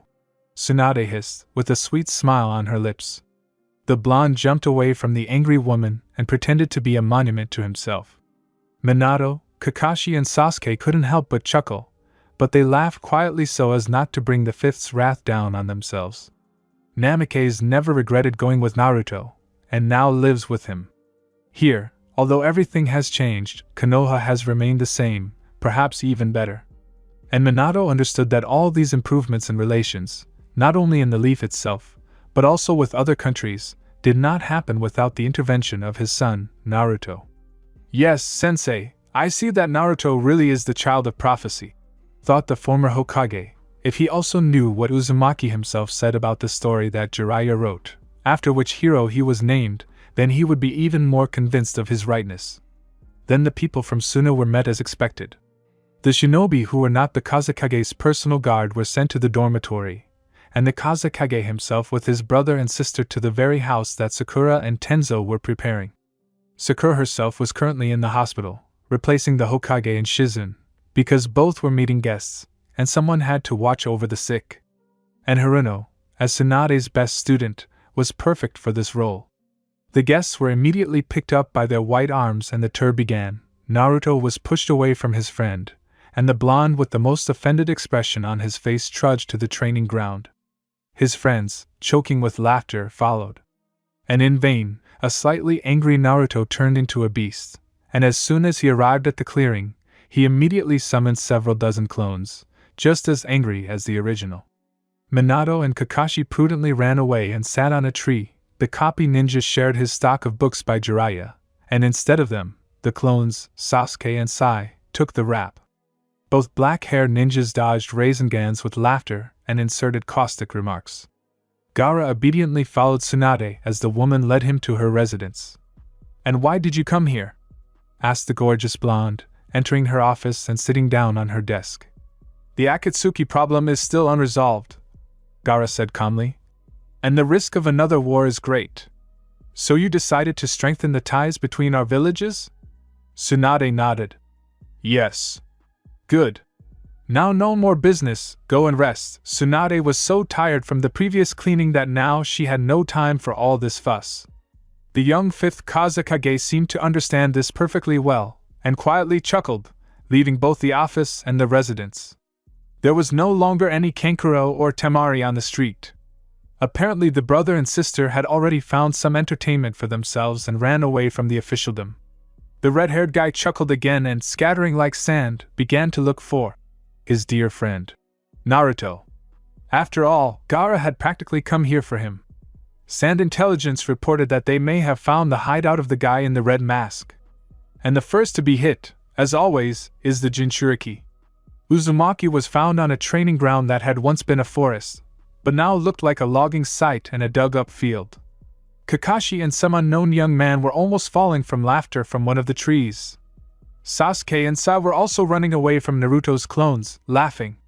I see you're having fun here. Oh, Gaara! Kakashi suddenly appeared next to the former Jinchuriki of the One-Tailed. A few seconds later, like yellow lightning, Minato appeared next to his student, and began to look at his son's friend with interest. Naruto's anger immediately evaporated and he began to chat with Gaara, telling him all sorts of stories from his life. And won't you introduce me? Minato grinned, placing his elbow on his son's shoulder. This is Namikaze. Toru. Uzumaki almost forgot the legend he had invented for his father, and almost said his real name. Sabaka no Gaara. The Kazekage replied, shaking the man's hand. So they spent the whole day at the training ground. Gaara also joined the training, and the poor forest completely stopped looking like a forest. So we have a deal? Asked the Kazekage's sister, Temari. Of course. Tsunade shrugged. The woman guessed that San's visit was not only purely friendly. There had been rumors about Temari and Shikamaru dating for a long time, and for some reason it was after Naruto's statement after returning from his journey. Whether it was because of this, or whether they were already dating, but the fact of their romantic relationship is obvious. Temari is moving to Konoha, and she and Shikamaru decided to quietly get married, without attracting much attention to it. Because now is not the time, the war can still flare up, and if this happens, the couple would like to be in a legal relationship. How troublesome! Shikamaru sighed heavily and scratched the back of his head. His bride just rolled her eyes. And Tsunade didn't pay any attention at all, she simply kicked both of them out of her office. Naruto! Gaara called after training. What? The blonde raised his head from the ground and looked at his friend. Everyone who trained was exhausted and collapsed on the ground, unable to get up. Our scouts saw Toby, Gaara said, with his usual mask of calm, although he was definitely not calm. When? A week ago. That's why we came. And left the village without the protection of the Kazekage? Sasuke couldn't help but quip, and the red-haired man immediately threw an irritated glance at him. I have many strong shinobi in my village, was all he answered. I readily believe it. Sasuke raised his palms in a protective gesture. And have you seen Kabuto? No, but Toby was heading to the Land of Fire, that's why we came here. Tsunade knows that I've sent spies all over the country. Why didn't Grandma send the spies herself? Naruto was surprised. You should ask her. Gaara chuckled. Most likely she just dumped the work on you. The blonde shrugged and smiled cheerfully. Everyone smiled back, knowing full well that their Hokage loved to push work onto others. Minato listened to the conversation with interest, and this Gaara turned out to be a very good guy. And at such a young age he became Kazekage that Minato himself was lost in his background. He became Hokage at 20. And the next morning, the carefree meeting of old acquaintances collapsed. The scouts reported that both Kabuto and Toby were seen on the border of the Land of Fire. Martial law was immediately declared in Konoha. Ordinary residents were completely alarmed. They still remembered the horror of Pain's technique, and were afraid of a repeat. But Leaf was still helpless. Just in the middle of the village, at the site of Pain and Naruto's battle, where a monument to that battle stood, a woman appeared. She looked sadly around her village, stopped her gaze on the Hokage monument, and smiled slightly. Two blondes, who happened to be right next to the monument, noticed the woman. Summoning technique. Kushina! They exclaimed in chorus. I'm sorry, my body doesn't obey me, the beautiful red-haired woman said with tears in her eyes. Father, you and I are idiots, Naruto whispered coldly. I'm sorry, Mom, but you'll have to die again. Naruto. The woman looked at her two most beloved people with pain. The haze from the summoning cleared, revealing a crowd of resurrected shinobi to the two blondes.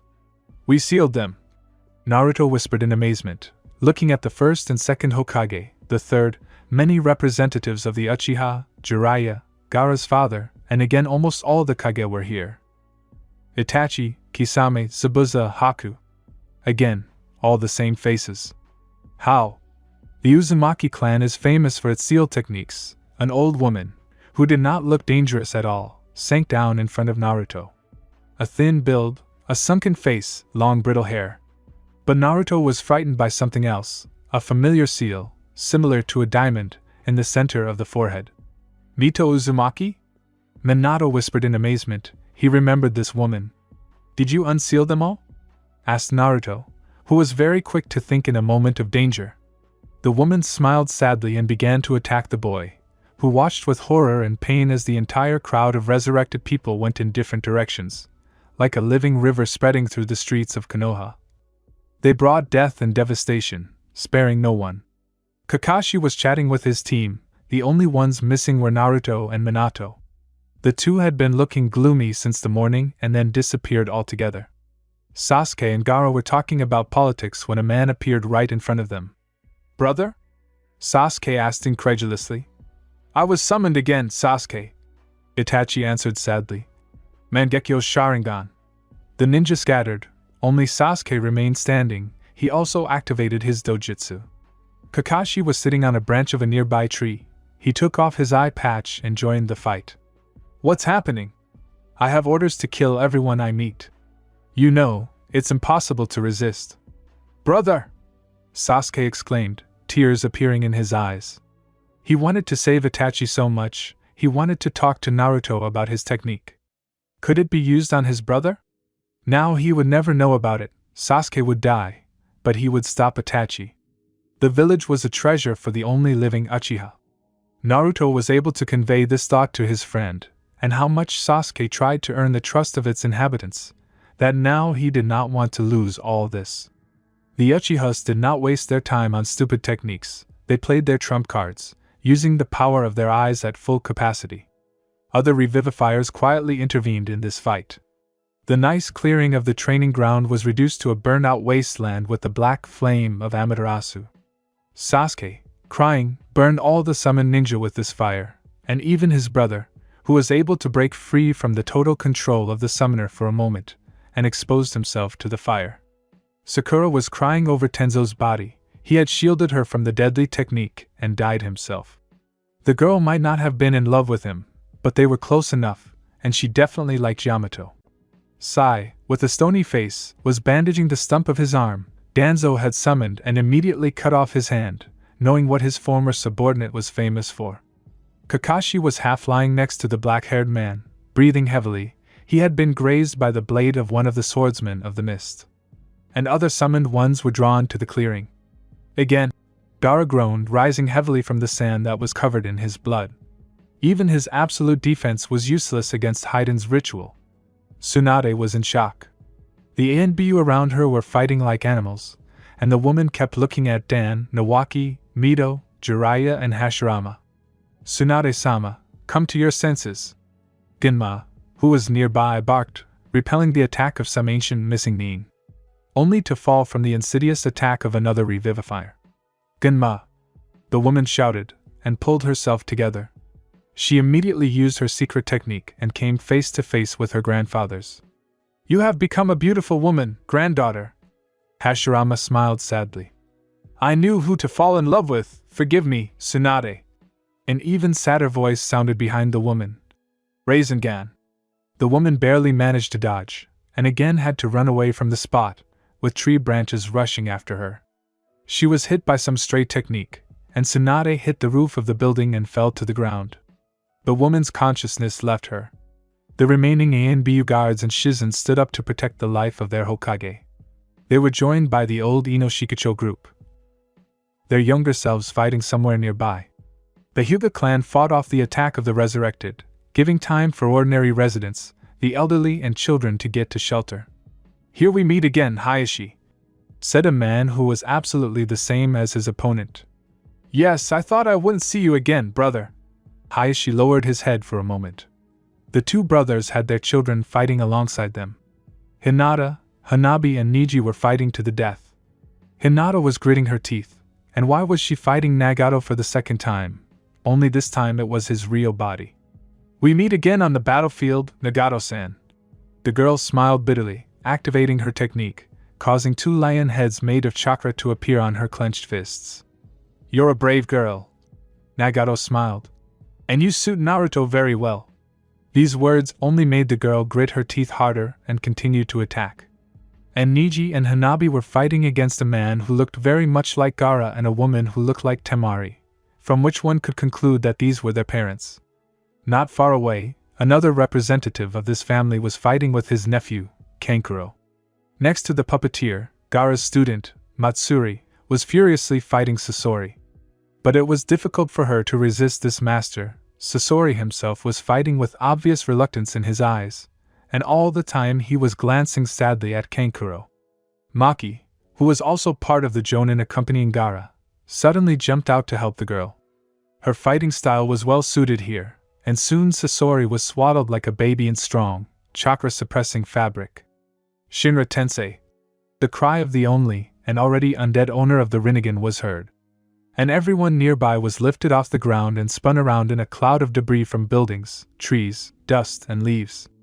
Naruto fought Yahiko and Konan, still managing to repel attacks from his mother, whom he physically could not raise his hand against, and somehow avoiding attacks from the old Uzumaki, the first Jinchuriki of Kurama.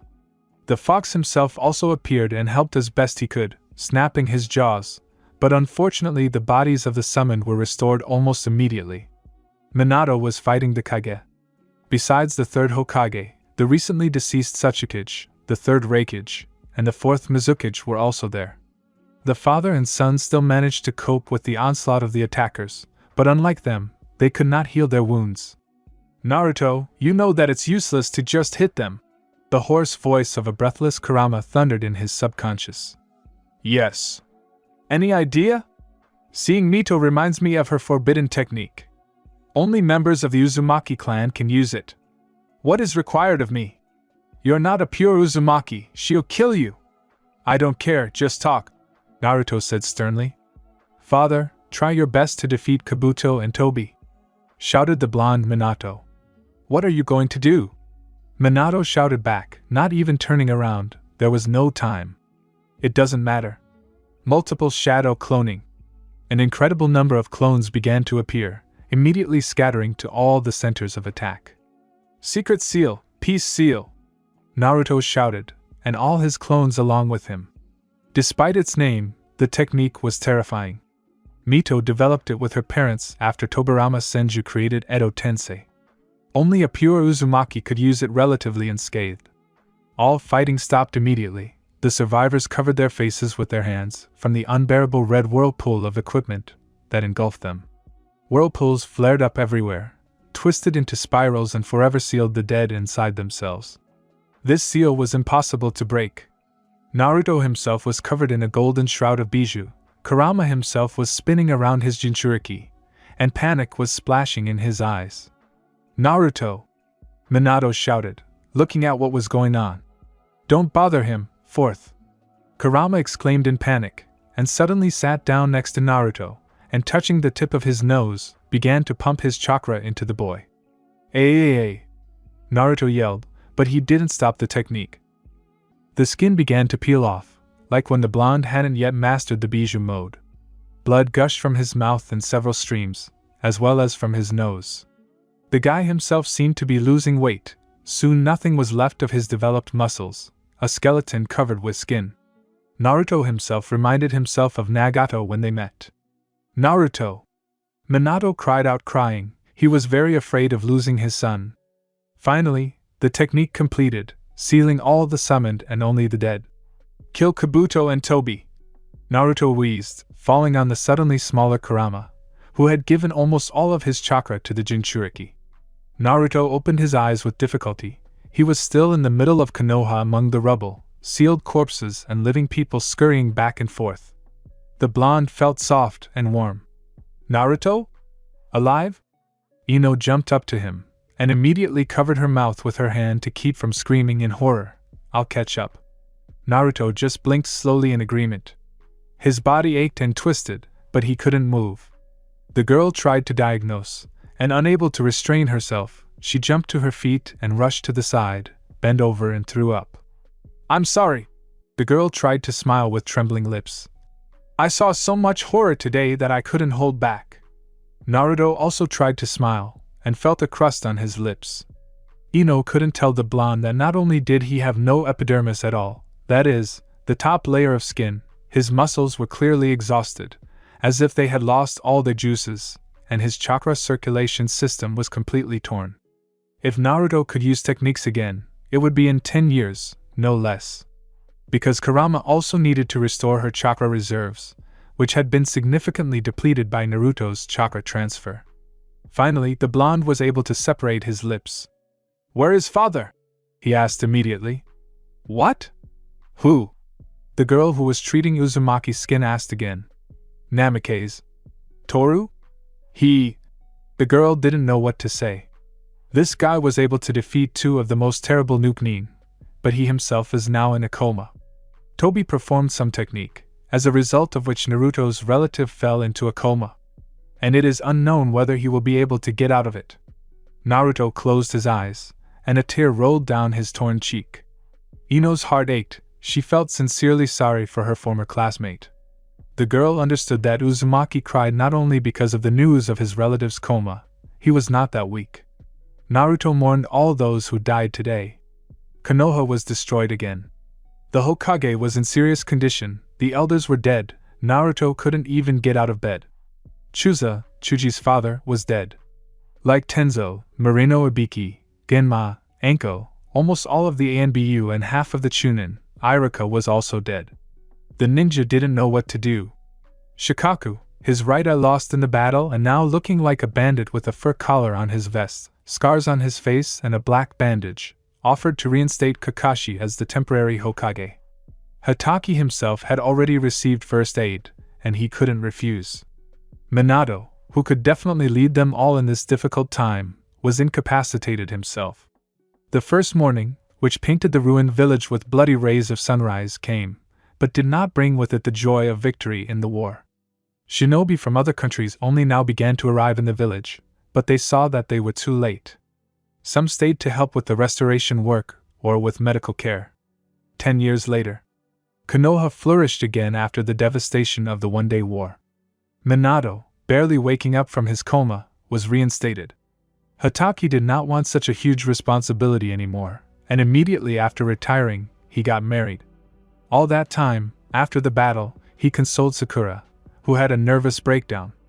She almost lost all her loved ones, and she was still grieving over Tenzo's death. From two lonely hearts trying to warm themselves in each other's warmth, love grew. Sad, melancholy, but incredibly strong. Sai learned to operate the prosthesis in place of his right hand. Then he himself began to help his attending physician, Shizen. Tsunade was still very ill. And during all this time, she almost stopped even walking. And to the great regret of the entire village, there was no one who could support her. Sasuke, who was blinded for half a year, lived alone all this time, strangely enough, but Hinata helped him. Out of a sense of duty to help her beloved's friend, the girl herself did not notice how she fell in love. And Sasuke's feeling of gratitude also turned into love. Naruto was afraid to talk about this for a long time. Uzumaki himself was always in a hospital that was urgently built, in the same ward with his father, waiting for him to wake up. And when Minato came out of a coma, Naruto moved into the house. He could barely walk, Kurama helped him with this, partially intercepting control of the body. Ino looked after him. She could not calmly watch how this strong man was ruining himself. And the girl was able to pull him out of depression, but it was more difficult with the body. The circulatory system and muscles were restored extremely slowly. Gradually, all the wounds healed, both internal and external. The horror of war was forgotten. Everything was returning to normal. Naruto and Sai became teachers, because they could not use ninjutsu normally. But as soon as Uzumaki was able to use his chakra, he and Sai went to the place of all the terrible events, the Valley of the End. Sai immediately began to draw symbols on the ground. The two friends looked at each other and stepped into the circle together. Yes, they may have loved their other halves, but the lives of others are more valuable. The technique of displacement, the men exclaimed in unison. And you can always catch your copy in the past and tell it a few words about the future. Minato's team walked dejectedly along the road to the village.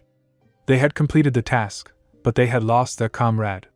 Kakashi's left eye was constantly itching. Rin was crying all the time, barely even hiding her tears. Look, Namikaze pointed to a clearing almost next to the village. There was a guy lying there, unconscious or just sleeping, it was impossible to tell. A black and red suit, a whirlpool emblem on his back, everything indicated that he belonged to Konoha.